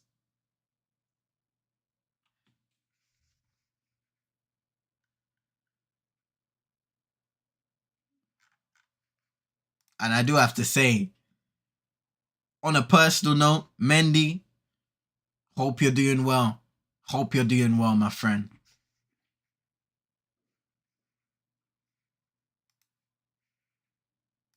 Doesn't look like anybody is coming on the Discord to have their say. That's all good. That's all good because we've had everybody give their opinion also in the chat, which I appreciate wholeheartedly. Are there any changes you would potentially make in this game, knowing that we're down to 10 men going to that lineup? Rafael Varane has already come on due to a Johnny Evans injury. So that's one of the 5 substitutions we've got, I believe, in Europe gone. But maybe Manchester United might need to go a little defensive. Oh, Harry Kane almost put Bayern Munich in the lead there. Off the post, it was a difficult one. But they hit the post. Galatasaray coming on the counter-attack now. Just slowing it down and getting control of the ball. But Harry Kane, who's been in some extraordinary goal-scoring form for Bayern Munich in the Bundesliga.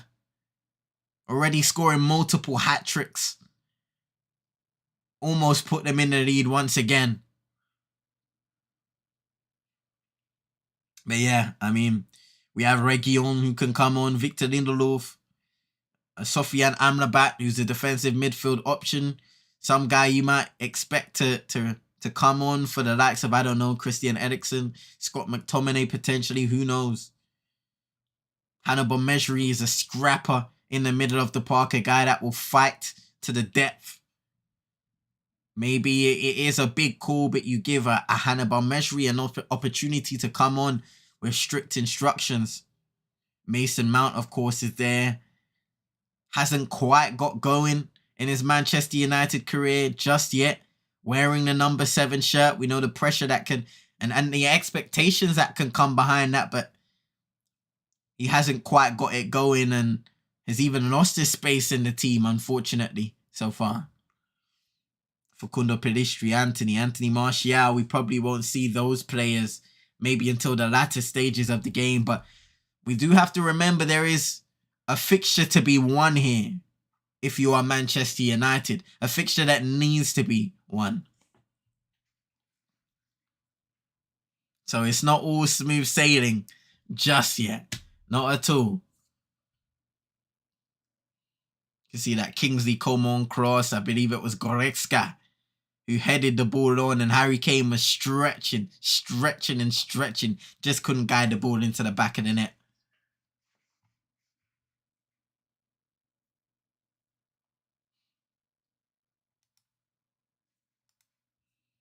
It'll be interesting to see some reaction online. I do want to see what's going on.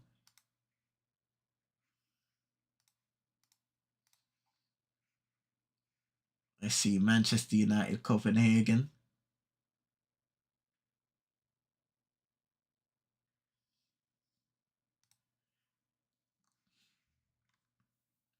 Rasmus Højlund has scored 5 goals in the Champions League so far this season. No player has more. And I believe he's the quickest to score 5 goals in the Champions League as a Manchester United player. Also, Kai Havertz, the Specsavers, saying next to the mix. Uh-oh, what's going on? What's going on with Mr. Havertz?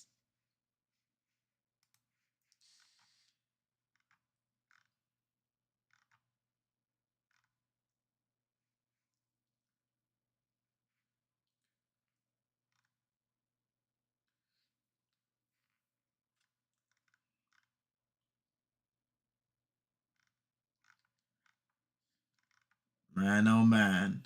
Man United are the first side to score 2 goals, have a player sent off, and concede a penalty in the first half of a Champions League match since Bayern Munich against Manchester City in November 2014. The usual, he can't see the goals, say Nick's in the mix.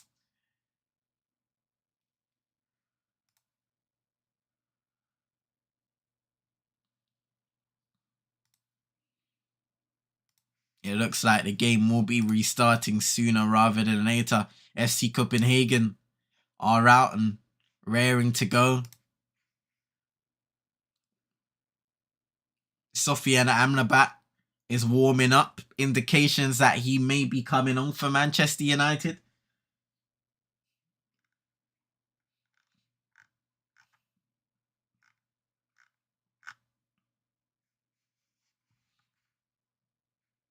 Ian Wright saying no chance, that's a red for Rashford. Marcus Rashford has been given only his second red card in 374 Man United appearances. First is September 2018 versus Burnley. Kane looking frustrated. Galatasaray with a plan, saying Nick's in the mix.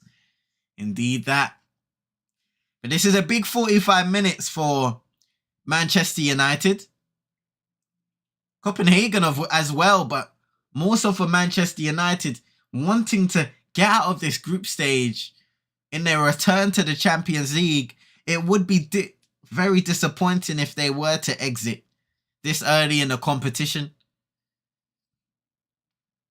Sofyan Amrabat is replacing Christian Eriksen in the midfield, something that we did speak about in the break. Will hopefully add a bit of stability in that midfield area. And the second half has commenced. Bring it on. Bring it on. What a time to be alive, eh? Manchester United found themselves 2-0 up, courtesy of Rasmus Højlund. But a red card in the first half to Marcus Rashford. An unlucky red card to Marcus Rashford led to the comeback of FC Copenhagen. You think Ten Hag is making subs? Yes, indeed. Invisible protege. Sofyan Amrabat has come on to replace Christian Eriksen to start the half. Shout out to Osiro. Hope you're doing well. Today's been blessed. Appreciate you coming by each and every time saying, nah, bro, CM, what happened? I go to eat and it's 2-2. Osiro. That Marcus Rashford red card. When you see it, I don't know if you've seen it yet, but when you see it, it's a sticky one.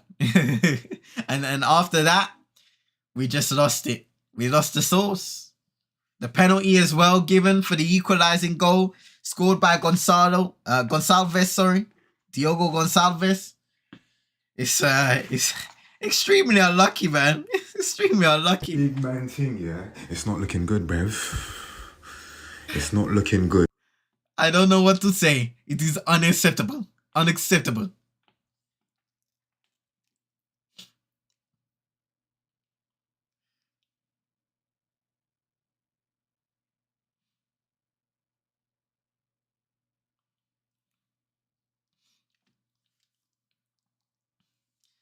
Is Aaron Wan-Bissaka, McTominay into Bruno Fernandes.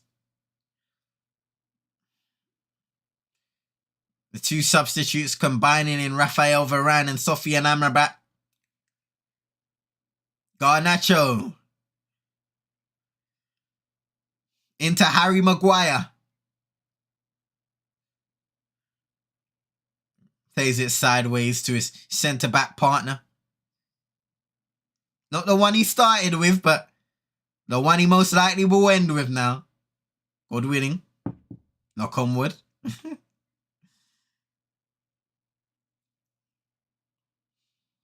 Amrabat, oh, and a handball. Almost got caught there, Sofyan Amrabat. The captain, Victor Claesson.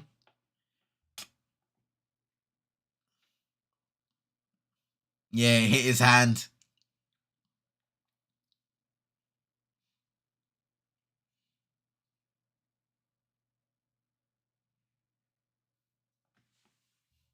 Here's Andre Onana.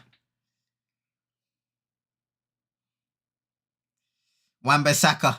Manchester United are going to have to be extremely careful playing out the back and keeping possession of the ball.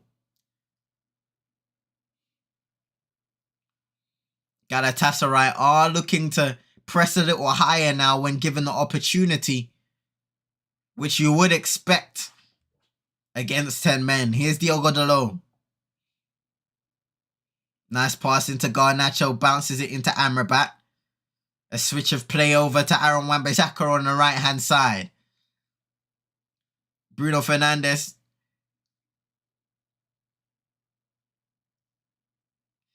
Need the future GOAT Amad to play Saint Osiro. Amad Diallo working his way back from injury, not quite ready yet. But we have seen him return to training in recent times. Will he be involved in the Manchester United squad this season? Here is Aaron Wan-Bissaka. Amrabat.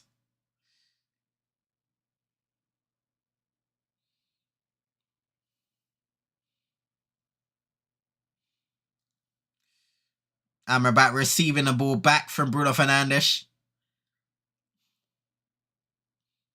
How are you doing, Osiro? It's been a minute. It's been a real minute. Hope you're having a great week, by the way.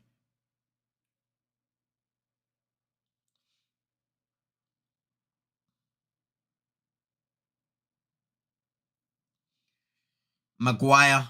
Poor pass out to Wan-Bissaka. Just gets it wrong and it goes out for a throw-in. It looks like Copenhagen, they're not in a rush to try and really put Manchester United under pressure. They want to protect areas of the field and make sure that it is tough for Manchester United to play through them at least, and create opportunities. We'll have to see how that works out exactly for the home side. Yella ball into the area, cleared away momentarily. Amrabat, Wan-Bissaka, and now Bruno trying to get the ball away, just about. But here come Copenhagen again, and this is what you'll see. United with their backs against the wall as Bruno gives away a free kick against Elyounoussi, the goal scorer of Copenhagen's first goal, assisted by the goal scorer of their equalising goal, Diogo Gonçalves.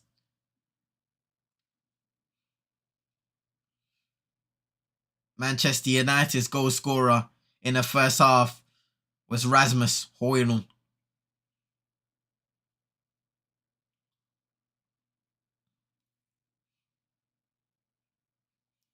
Here's Yellert. Rasmus Felk.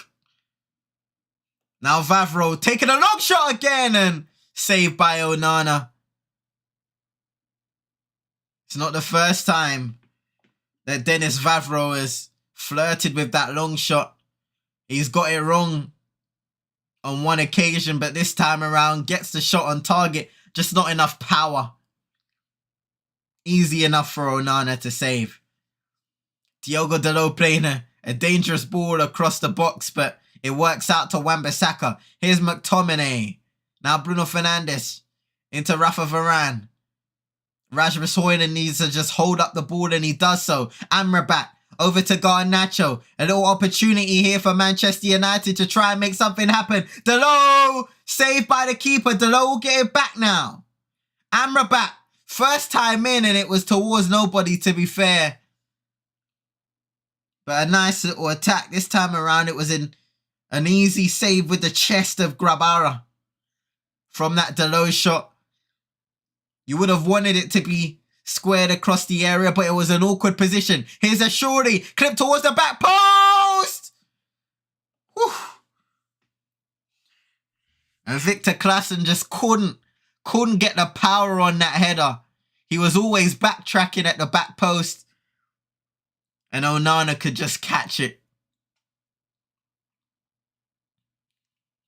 But threats on either side of the pitch now. Nick's in the mix says luckily. Indeed, indeed, indeed. Here's Maguire. Shout out to my guy rolling up Pros Only Sports. Hope you're doing well, bro. Hope your day's been blessed. Appreciate you coming by each and every time. Good hold up play from Hoyland there. And that's exactly what Manchester United need when they play it long towards Rasmus Hoyland. Just get the ball down and play it as soon as possible to a oncoming runner from that midfield area.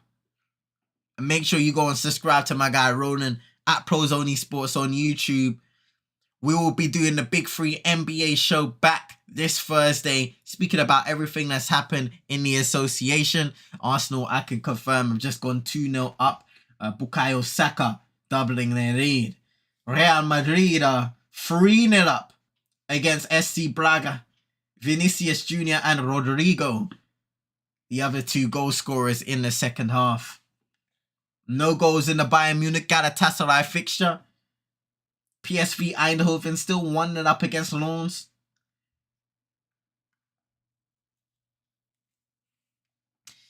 Invisible Protege saying Amrabat needs to cool down on those cross passes. I hear what you're saying.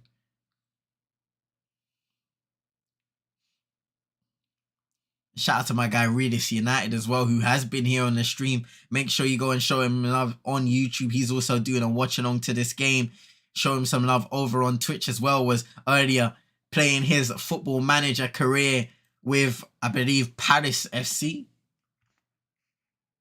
in Ligue 1. Paris.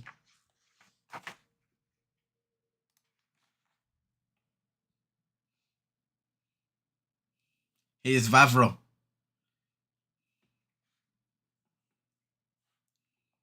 Kevin Deeks playing it back to his centre-back partner. Peter Ankerson back to Vavro now.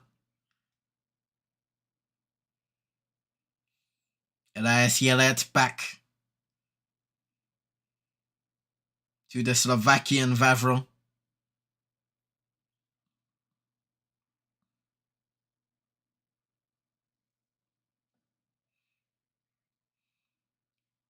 Rasmus Fekl playing it and just not able to get it to Ankerson out on the right-hand side. Good defending there and physicality by Alejandro Garnacho.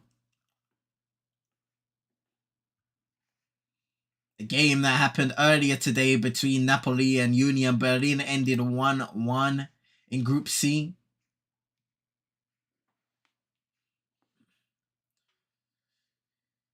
Group D fixtures also. Real Sociedad won 3-1 against Benfica. Salzburg are currently drawing 0-0 with Inter Milan.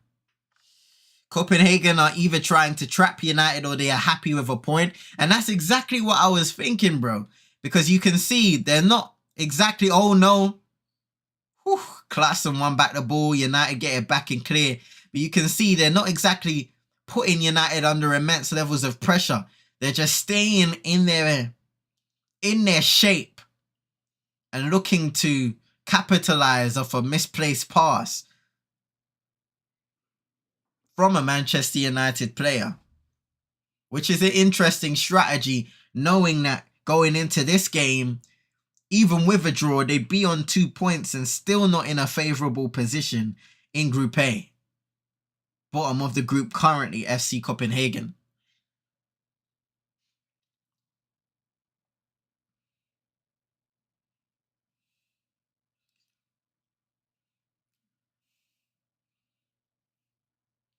Ball into the area once again and well dealt with by Diogo Dalot.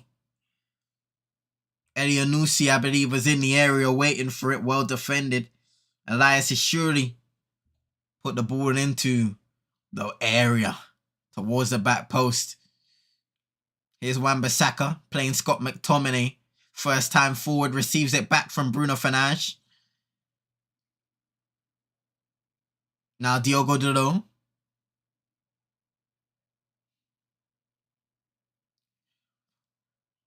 Harry Maguire.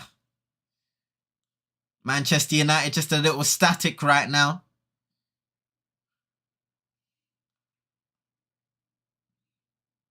Varane was asking for an option and Bruno was a little late to provide that. Run in the midfield to receive the ball. The question you ask now, if you're a Manchester United fan, is how are we going to find a way to unlock this Copenhagen defense and keep ours shut? We have the attacking options on the pitch, but it's about whether we can execute to the level that we did at certain points of the first half.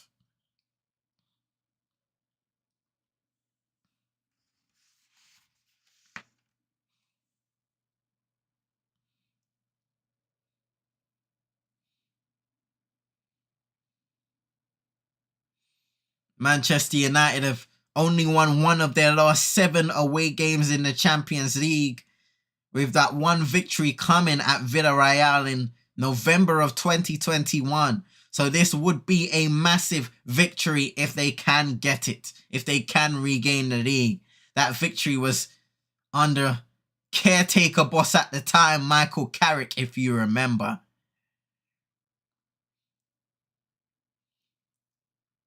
Here's Gonçalves! Straight at Onana from the shot. But FC Copenhagen putting together a nice play, nice passing play there to get forward, but unfortunately the end product was not there. Fortunately for Manchester United as well.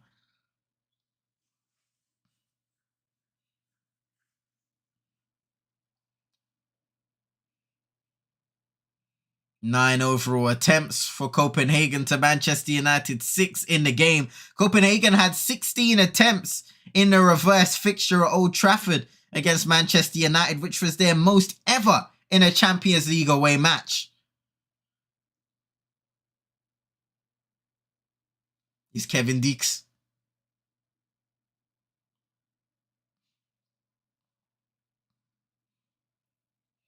Elias Yellert.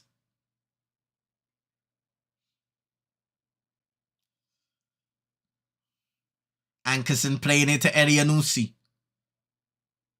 Falks with a misplaced touch, and Garnacho can try and chase the ball now. He's challenged by Falks.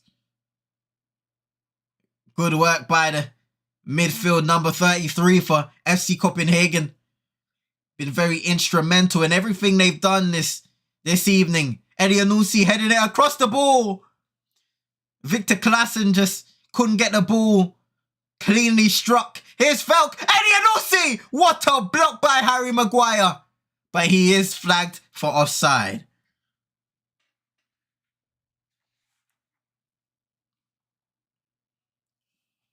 You can see Rasmus Falk, who played it through. It was a lovely disguised pass to Elianusi, but he was just offside.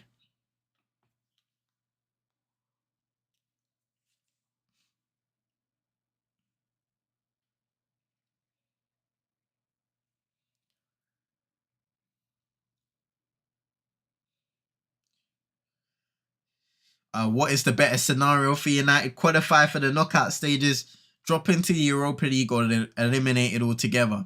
I would say qualifying for the knockout stages would be great for a fan perspective, from a personal selfish perspective. Of course, I would love to qualify for the knockout stages. When you look at the depth of our team, especially the amount of games we played last season, I don't think dropping down to the... I've said to Super Nick off stream, I would rather get knocked out of Europe completely rather than go down to the Europa League, which there are more games involved. It's a bit more grueling. And to go all the way, which you know Erik ten Hag would want to do, it would involve us playing a high amount of games as we did last season once again. So it is a situation where I would rather I would rather get knocked out completely instead of going to the Europa League and I guess primarily getting out of the knockout stages.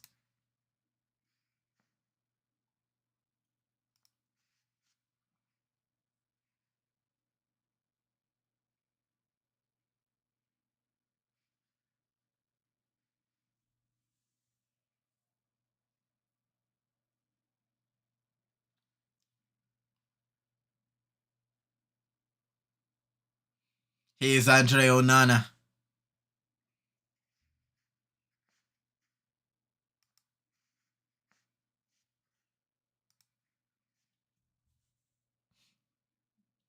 What about everybody else in the chat? That's a really good question there from Prozoni Sports. What would you rather? What is the better scenario for United? Qualify for the Champions League knockout stages, drop into the Europa League, or eliminated altogether? Rooney Baji has just come on for FC Copenhagen. He came on for Mohamed Elianusi, who has already played his part in the game.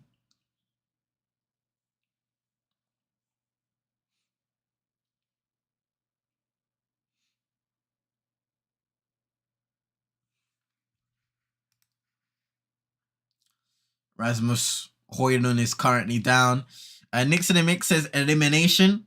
Invisible Protege saying go Europa, win it. So yeah, you know what? I'm all for winning competitions, yeah. But I also know that playing a high frequency of games in a season has been detrimental to this squad in the past. Especially with the injuries we have and the lack of depth at this moment of time. Man, Thursdays will kill what's left of this team. Thursday nights are Europa nights.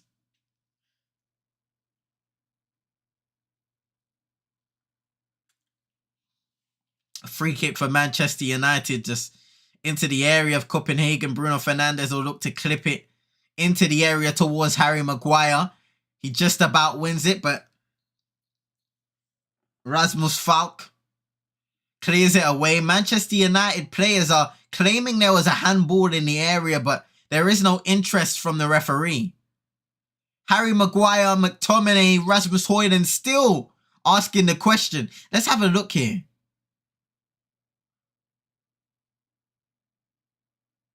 Let's see.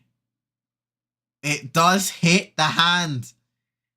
It does hit a hand.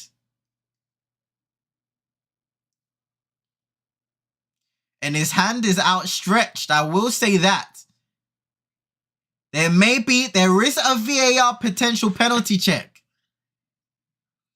Protege saying then we don't have to worry about league position and qualify for champs next year anyways. I don't know about that. I hear you though. Should that not be a penalty? His arm is like this.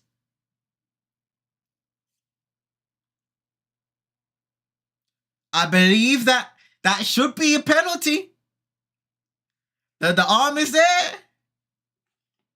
Come on, refs. Please. Nixon and Mick saying not again. He's checking the monitor. Donatas Rumsas checking the monitor. And when that happens, most likely it will be a penalty kick.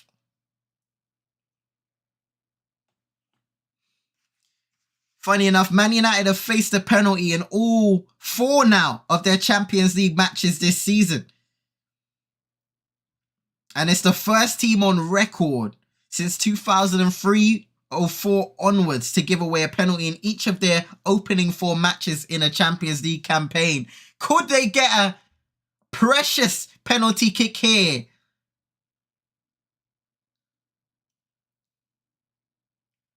To attempt to retake the lead.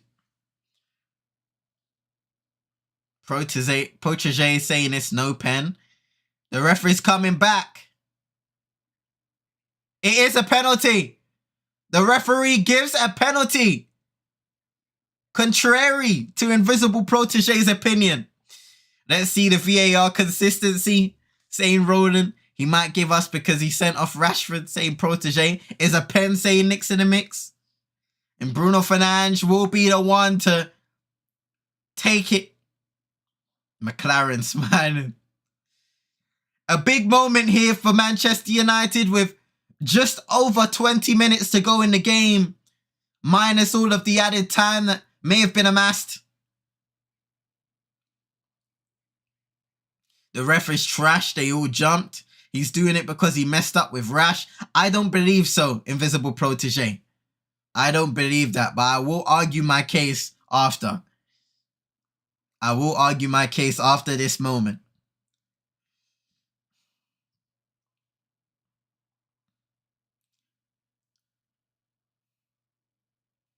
Referee blows the whistle. Bruno Fernandes scores! 3-2 Manchester United, and captain Bruno Fernandes gives Erik Ten Hag's 10 men a precious lead to protect. Copenhagen 2, Manchester United 3, into the roof of the net.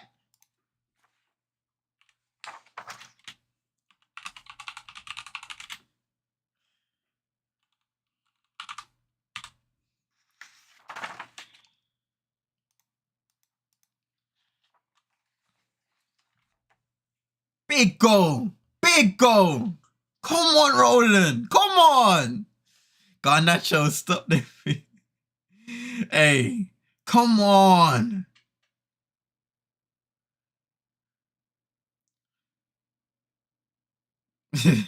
Invisible Protege saying Garnacho needs to stop doing this. But yeah, in my opinion, Protege, because we've seen it multiple times now in this competition. You have the outstretched arm in an unnatural position. You even see it in the Premier League with their terminology. In an arm in an unnatural position, it may be unlucky. It may be unfortunate. But that is a penalty kick. According to the law. And Manchester United back in the lead. Since conceding 2 goals. And the question is now, can they go on to protect and win the game and get their second victory of this Champions League campaign in particular? Nice ball forward by Rasmus Folk. Here's Yelert, blocked by Wan-Bissaka.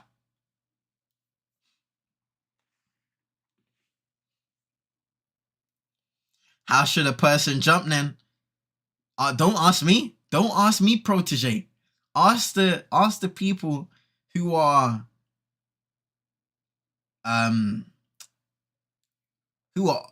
creating these laws, creating these governing bodies who are creating the laws for today's game. Ask them that question. Because look, I said earlier in the stream, with the Marcus Rashford red card, for example, there needs to be more of a contextual understanding when it comes to officiating. But unfortunately, that is not in their game right now. And that leads to decisions like the Marcus Rashford red card. Like the Harry Maguire potentially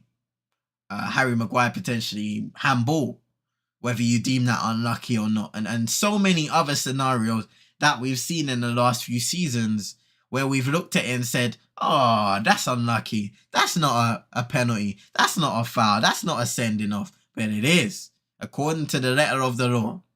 Harry Kane has given Bayern Munich the lead, which currently allows Manchester United to be in a favourable position. That means Bayern Munich currently, if they win their game, will be on 12 points. Manchester United will be on 6 points, leapfrogging Galatasaray, who will stay on 4, and Copenhagen staying on 1 if they lose this game. But I understand your argument, Invisible Protege. You know, I do understand your argument 100%.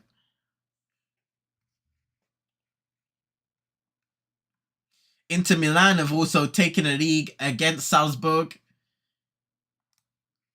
The brilliant Lautaro Martinez scoring from the penalty spot with 4 minutes to go.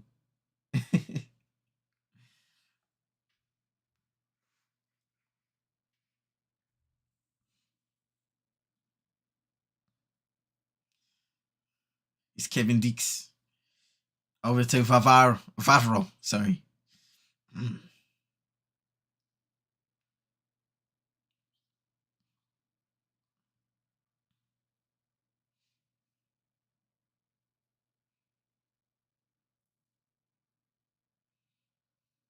Copenhagen patiently trying to build up and find a way to open up this Manchester United defense once more, who need to stay organized, who need to fight and stay resolute.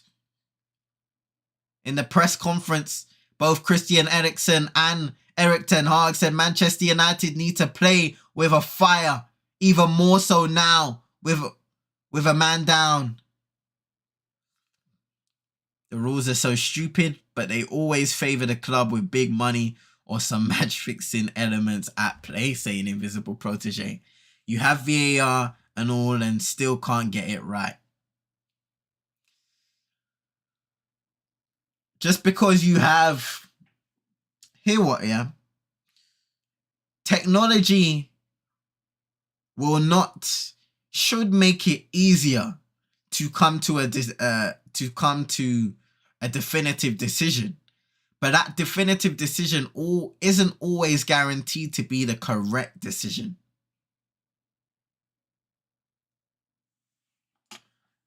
And that lies upon the understanding of the rules and the execution of the rules from the officials.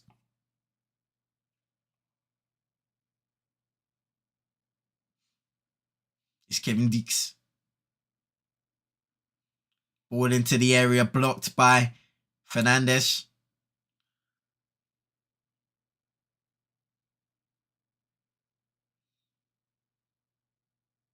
Rasmus Falk. Great challenge by Diogo Dalot.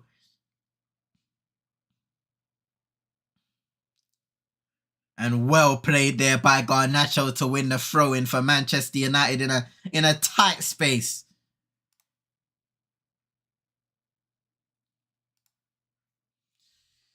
Final 15 minutes of the game. Manchester United 3, Copenhagen 0 at the Parkin. Champions League Matchday 4 Group A fixture. And a crucial Group A fixture moving forwards for both sides. Harry Kane now has his second goal of the game against Galatasaray. He just continues to score, the Englishman, in a Bayern Munich shirt. What a start to life at his new club. And that all but guarantees a victory for Bayern Munich. Here's the alert. Ball into the area, deflected and cleared by Wan-Bissaka. Rasmus Falcon Højlund getting into a little holding battle, but the referee doesn't say anything about it.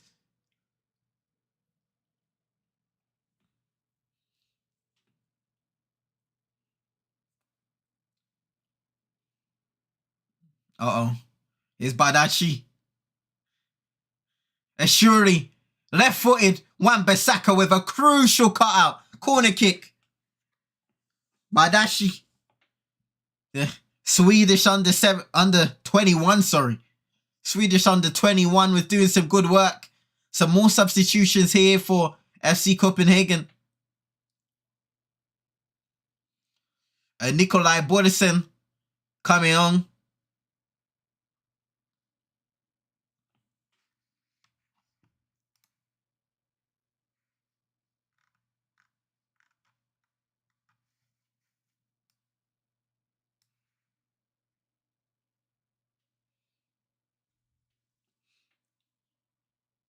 Jordan Larson also coming onto the pitch as part of a substitution. And then one that I didn't cover earlier actually was Diogo Gonçalves coming off for Ori or Oscarsson. And Christian Sorensen coming on for Peter Ankersen. That was just after the goal. Dennis Vavro coming off for Nikolai Bodesen. You think we should have brought on Hannibal or Pelistri? I'm not sure about Facundo Pelistri. I was an advocate for potentially giving Hannibal an opportunity because of the nature of his ability to just be an industrial midfielder. But hold on a second. Poor clearance by the goalkeeper. Here's Fernandez. Oh, McTominay. The ball was played in behind him and he just couldn't find the composure there to bring the ball under control and strike it towards goal. But yeah, I think Amrabat was a good substitution. Somebody that was needed to come in to provide a little bit of stability in the middle of the park. And we have seen with Hannibal Mejri that his temperament can get the best of him at times.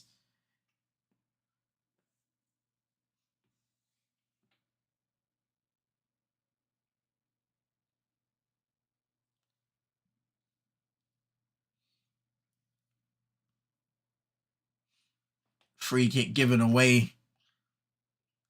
Garnacho winning it that time high up the pitch, and that was a crucial one. You can see all the other games around the Champions League are in the 90th minute. Manchester United are around 10 minutes behind due to the fact that we played 13 minutes added on in the first half. Garnacho chasing a ball now deflected, not able to bring it down the first or second time, but he wins his team a corner nonetheless. Just legs and energy for them players to come on so they can relax in the back. Long balls, Drogba stuff, saying invisible protege. I understand what you're saying. Also, you would want in a situation like this for Manchester United to have a little bit more control, and that's what Amrabat can provide.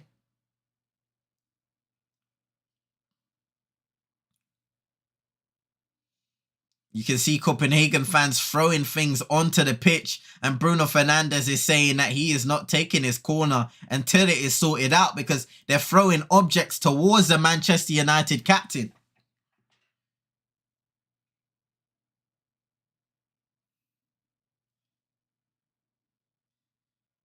Copenhagen players asking the fans to please just calm down. And they're still throwing things onto the pitch, unfortunately. But Bruno will have to take it eventually, and he will now. Oh! No, foul. Maguire kicked it into the back of the net, but Grabara was fouled in the process. Nixon and Mick said, hang on. Yeah.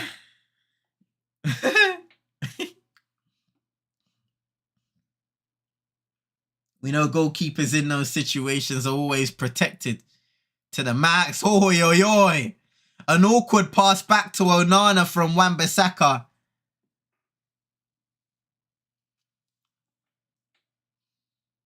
He dealt with it just about.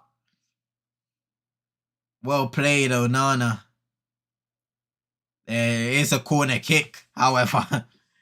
So, dangerous moments, scary moments for the Manchester United travelling fans and for everybody at home as well. Corner in. Here's an opportunity to strike. It's deflected. Played across again. Here's Falk. Copenhagen crossed in. Towards! Oi, oi. 3-3! Oh my goodness!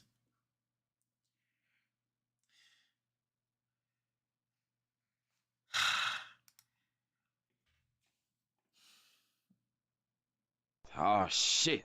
Here we go again. Lucas Laraga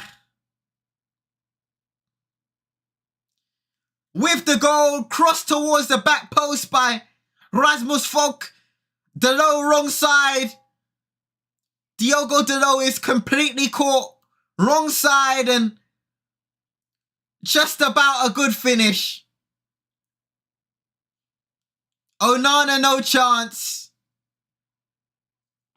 And Copenhagen are level once again.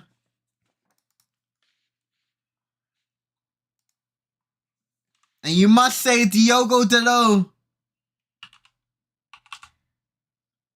He was caught sleeping.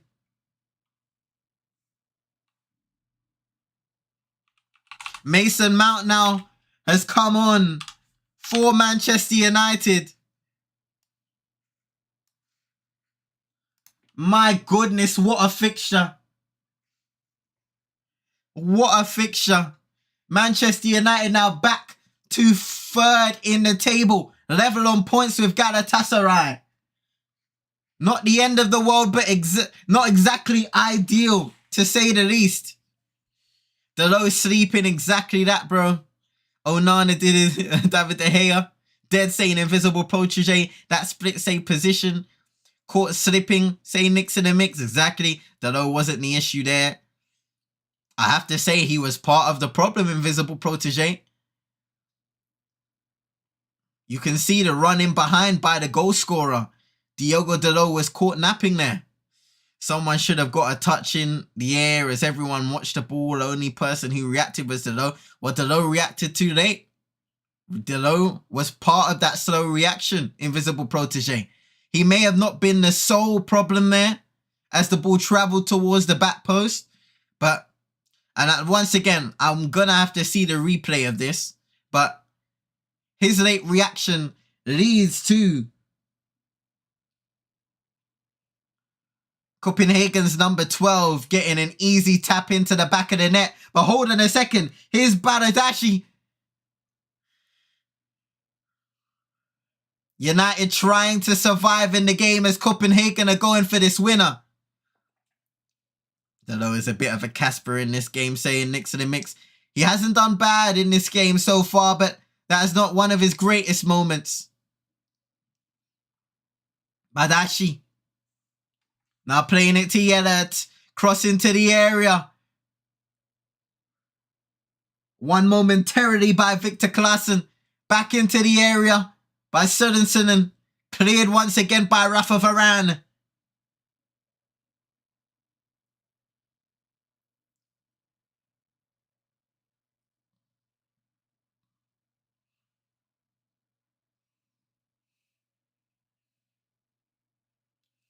Here's Rasmus Falk.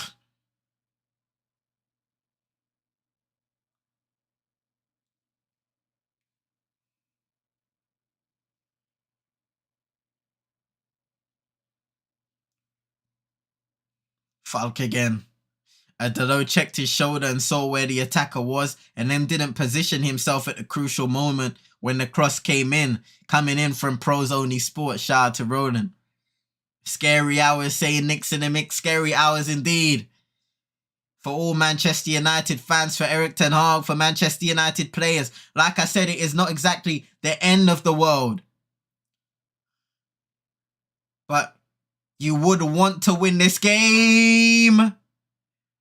As Dalot gives the ball... No, not Dalot. Varane gives the ball away. Across the area! No! What a miss. Onana parried it into a dangerous area. I think that was Victor Klaassen. And he completely missed.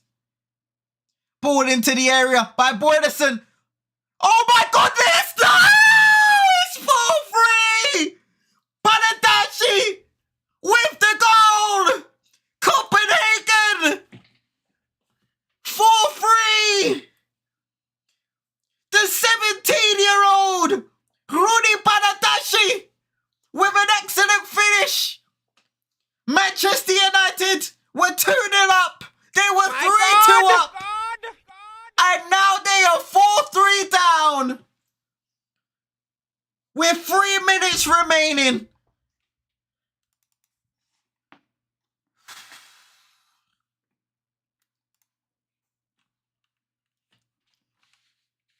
Ball in.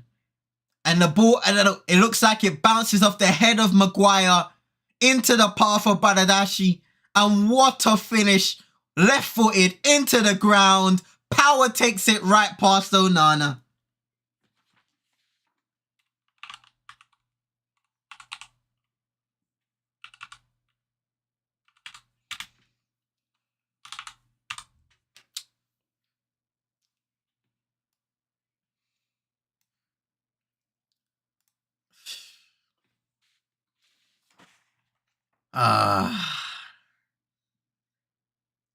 Protege saying it. At least we got top 4 now. Nixon and Mix saying it's over. Left roaming free saying Nixon and Mix. Onana's parry started that. And yeah, we can call it back to that Andre Onana parry that fell to Victor Claassen. He should have scored from there, but it doesn't matter now. How's the table looking? Well, Manchester United are back down to 3 points. They're still in 3rd position. Actually, hold on a second. No. Hold on a second. We be in 4th now. We be in the bottom of Group A, I believe. Yeah, as it stands, we're at the bottom of Group A because now Galatasaray and Copenhagen would be on 4 points. Manchester United stuck on 3 points. And Bayern Munich, of course, on 12.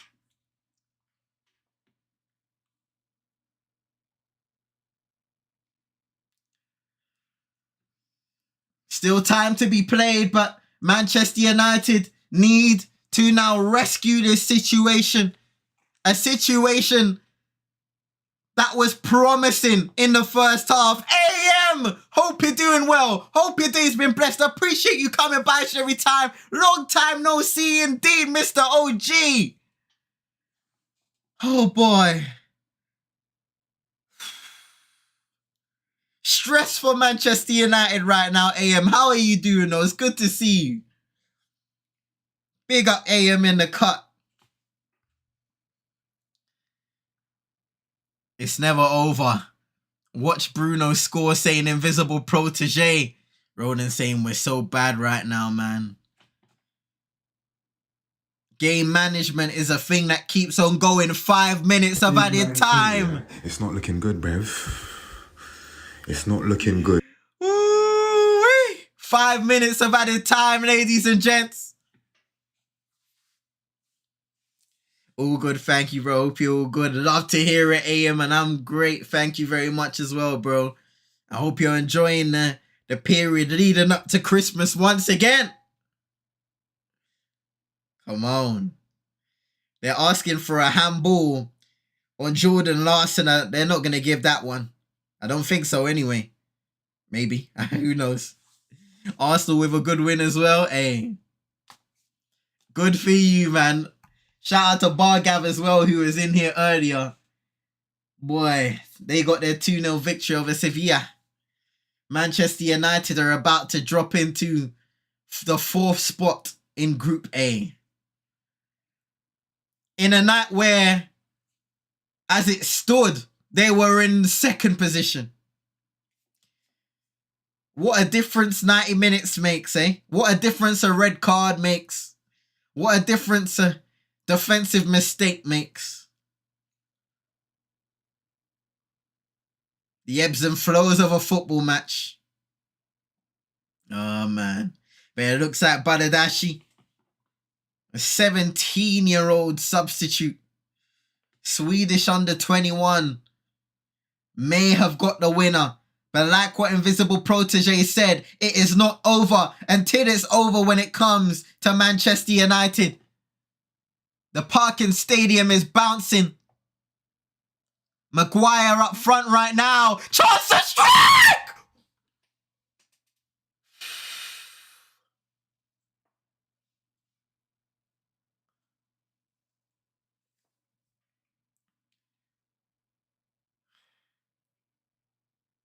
Hits the bar, by the way. It sounds like the referee's given some sort of a foul in the build-up to the strike.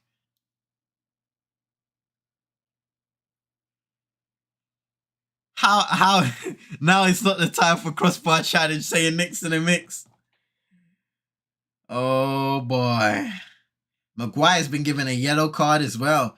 We're already halfway through the 5 minutes added on.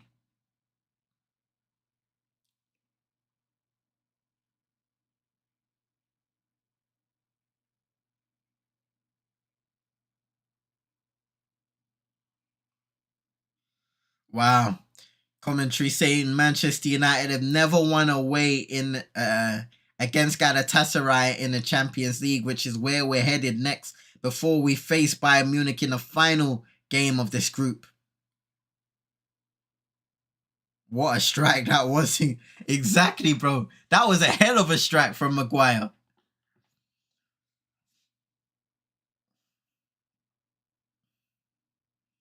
Copenhagen are looking to win their 4th straight game since losing to Manchester United at Old Trafford.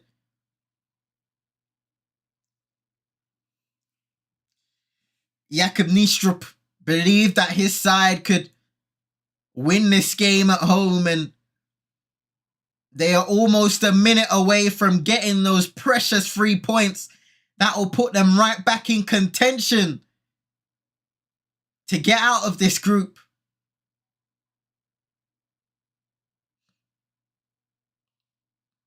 Bargav, I don't know what to say. I don't know what to say, Bargav. I don't know.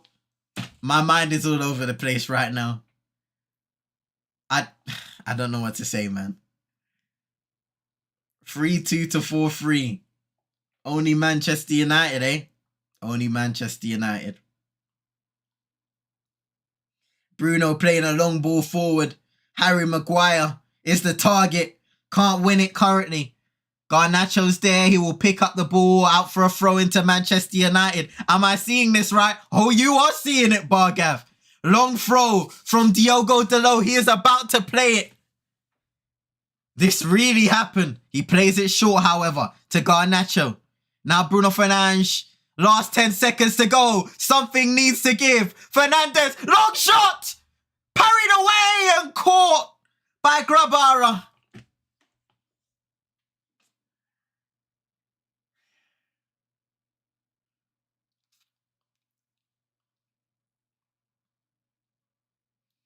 That is that.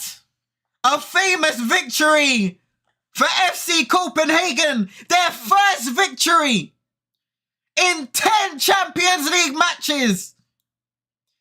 Prior to this night. Here we go again. Prior to this night, Copenhagen were without a win in their last 9 Champions League matches. The 10th game is a victory.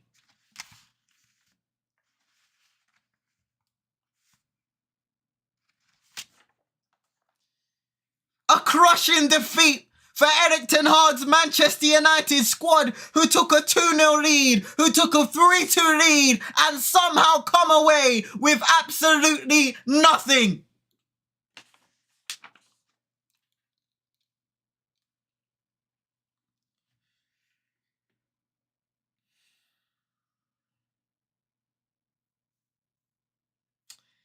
It was written in the stars, I guess, says Nix in the Mix. Copenhagen's first ever Champions League victory was at home against Manchester United on match day 4 in 2006 of the Champions League. Fast forward to 2023, Champions League match day 4, and Copenhagen snap their winning streak against Manchester United at home.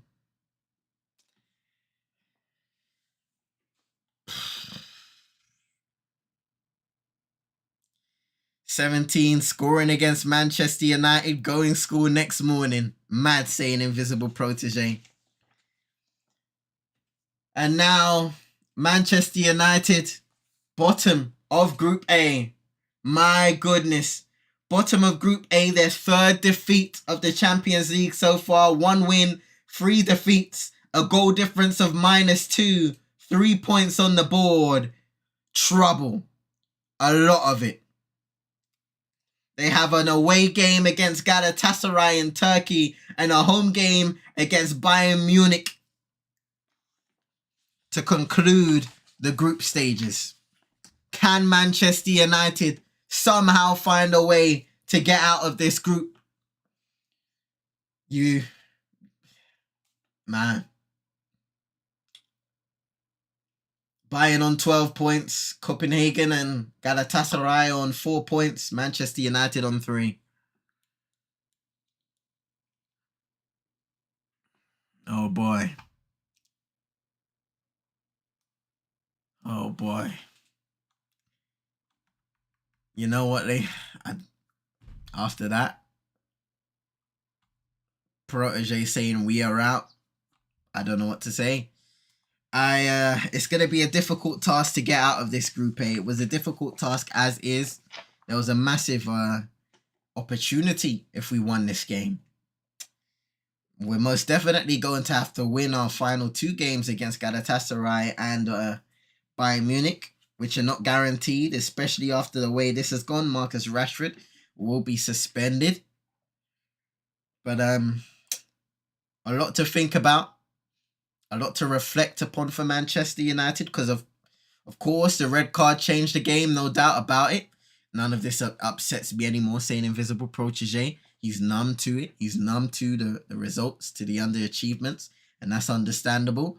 Of course, the red card changed the game for Marcus Rashford, but there were, even going 3-2 up, you look at game management, a lot of pressure was put on that back line, and unfortunately, they just couldn't hold up. They couldn't hold up for the draw, and they couldn't hold up at all for anything. They lost it all. They lost it all at the very end, Manchester United. And once again, there will be a lot of scrutiny, I'm sure, on social media. We will have to see the reaction to this game online, on social media, and so forth.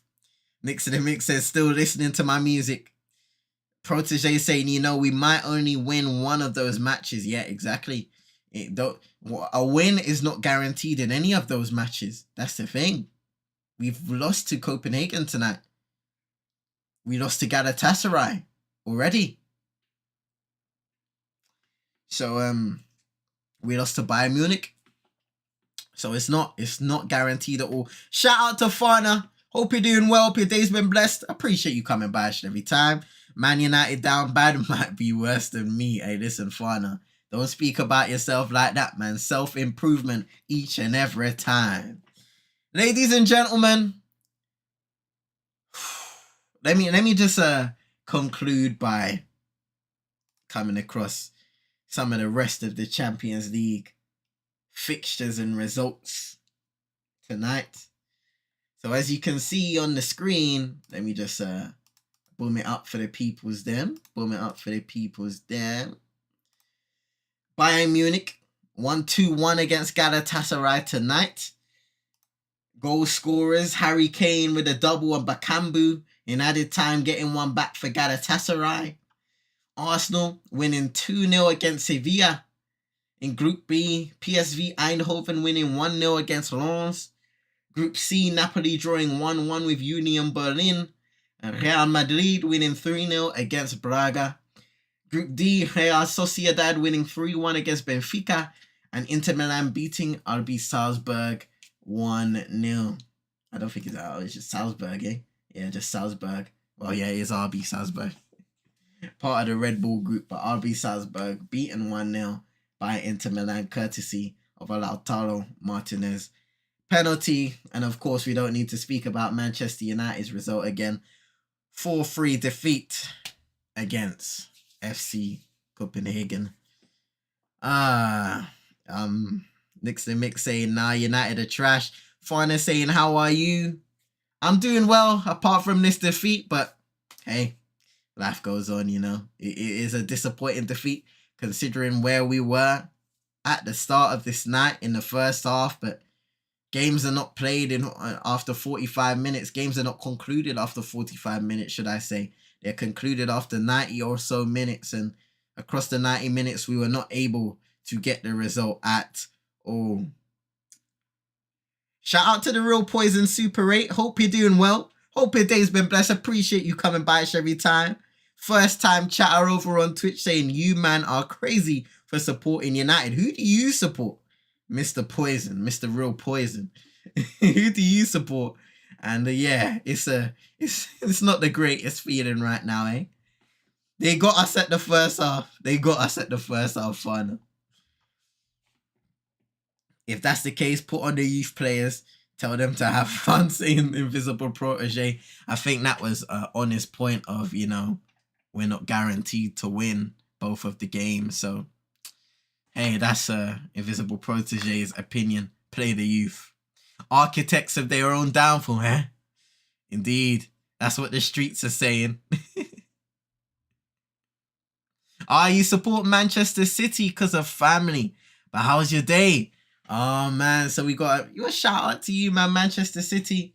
They got a really good result against Young Boys yesterday. 2 goals from Erling Haaland, who looks like he's all right after picking up that knock on the weekend, and a goal from Phil Foden. My day's been good so far. Thank you for asking. By the way, hope your day's been great. Apart from this defeat for Manchester United, yeah, it's been a good week so far, and it's been a good day. And I appreciate you coming by. Hopefully you can come to future streams later down the line. We've got a FM stream, a Football Manager stream with the resurrection of Community Created Club Jerk Pan FC taking place and starting tomorrow. So that should be a lot of fun across the course of the year. And of course, Football Manager have implemented a feature where you can carry over saves now into different games. So imagine we could do a multiple year save with Jerk Pan for many years. Wow, go on. And thank you for the follow, the Real Poison Super 8. Up the CM22 ENT saying, Fana, shout out to you. I'll join in and watch you suffer as a United fan. Listen, man, I can't even talk right now. You're enjoying life. You're enjoying life, man. I can't say a word. Say it's the Knicks in the mix. Exactly. Don't say a word. Don't go anywhere. Don't go anywhere. Oh man. Tears, and I don't know of what. Are they tears of joy? I don't think so. I don't believe so. I know one.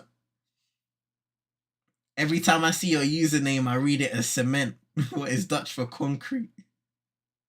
You know what? A lot of people say cement, so I ain't gonna slight you for that, father. So many, you wouldn't be surprised.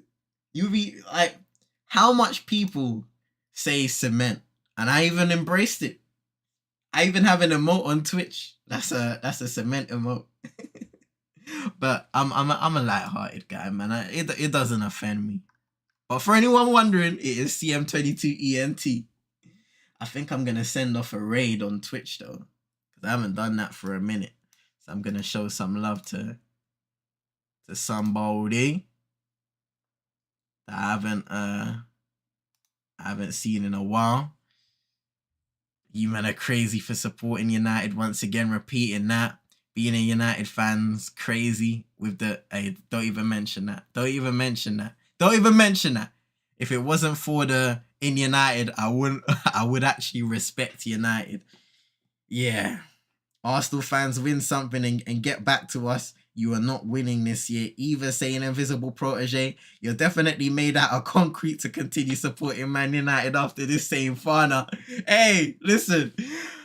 Only the strong survive in these streets. Only the strong survive in these streets.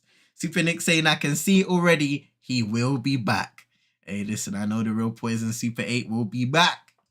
Mr. or Mrs. Real Poison. Mr. Real Poison. I shouldn't have assumed earlier on. My bad. But it's a sticky one still. Ladies and gentlemen, I want to thank everybody, man.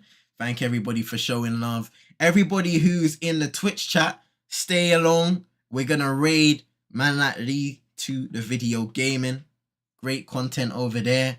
So everybody on Twitch, stay over there and let's announce ourselves in the chat. Show some love over those sides. Everybody on YouTube, thank you for everybody that has come across on YouTube, Twitch, showed their love on YouTube. Make sure you hit that like button, subscribe, click the notification bell to know when we release content and go live. Follow me on all socials, TikTok, Instagram, Twitter, or X as they call it now, at CM22ENT. Join the community Discord, link in the description or the panel if you're over on Twitch. And I believe that is it for now. Man said OF. There's no OnlyFans going on over here, Fana, bro. Nah. Go back to, go. Do that at Realist, fam, but not over here, big man. No promo, bro.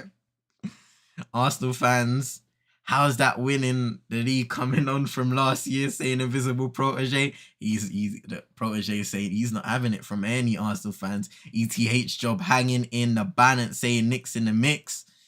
Oh boy. I guess we'll find out what happens in the coming days, maybe in the coming hours. But a lot of pressure, and the pressure continues. Pressure bust pipe, they say. Well, hopefully your pipe don't bust. Fire, Peter. Nobody is blessing me saying far not. Listen, bruv. You're not getting blessed over here. Once again. Fire, Peter. You're not getting blessed over here. But ladies and gentlemen, I want to thank you all for the support. I want to thank you for the conversation, the continuous conversation in the chat. Wonderful streams. I will be back tomorrow over on Twitch with a Football Manager 2024 stream. The resurrection of Jerkpan FC begins. So check that out. Check that out. Major pause. Big up to everybody in the chat. I want you all. It's been emotional, Nicks in the Mix. It's been very emotional. Very emotional. But for now, I want you all. Come on. Japan FC. Japan FC. Running down the grill. Do it all for thrill. Japan FC. Hey, come on, Jerkpan back tomorrow. Ladies and gents, wherever you are in the world, I want you to have a blessed night, a blessed morning, a blessed afternoon, a blessed evening. Wherever you are in the world. Just have a blessed night and a productive day tomorrow. I'll see you lot sinner.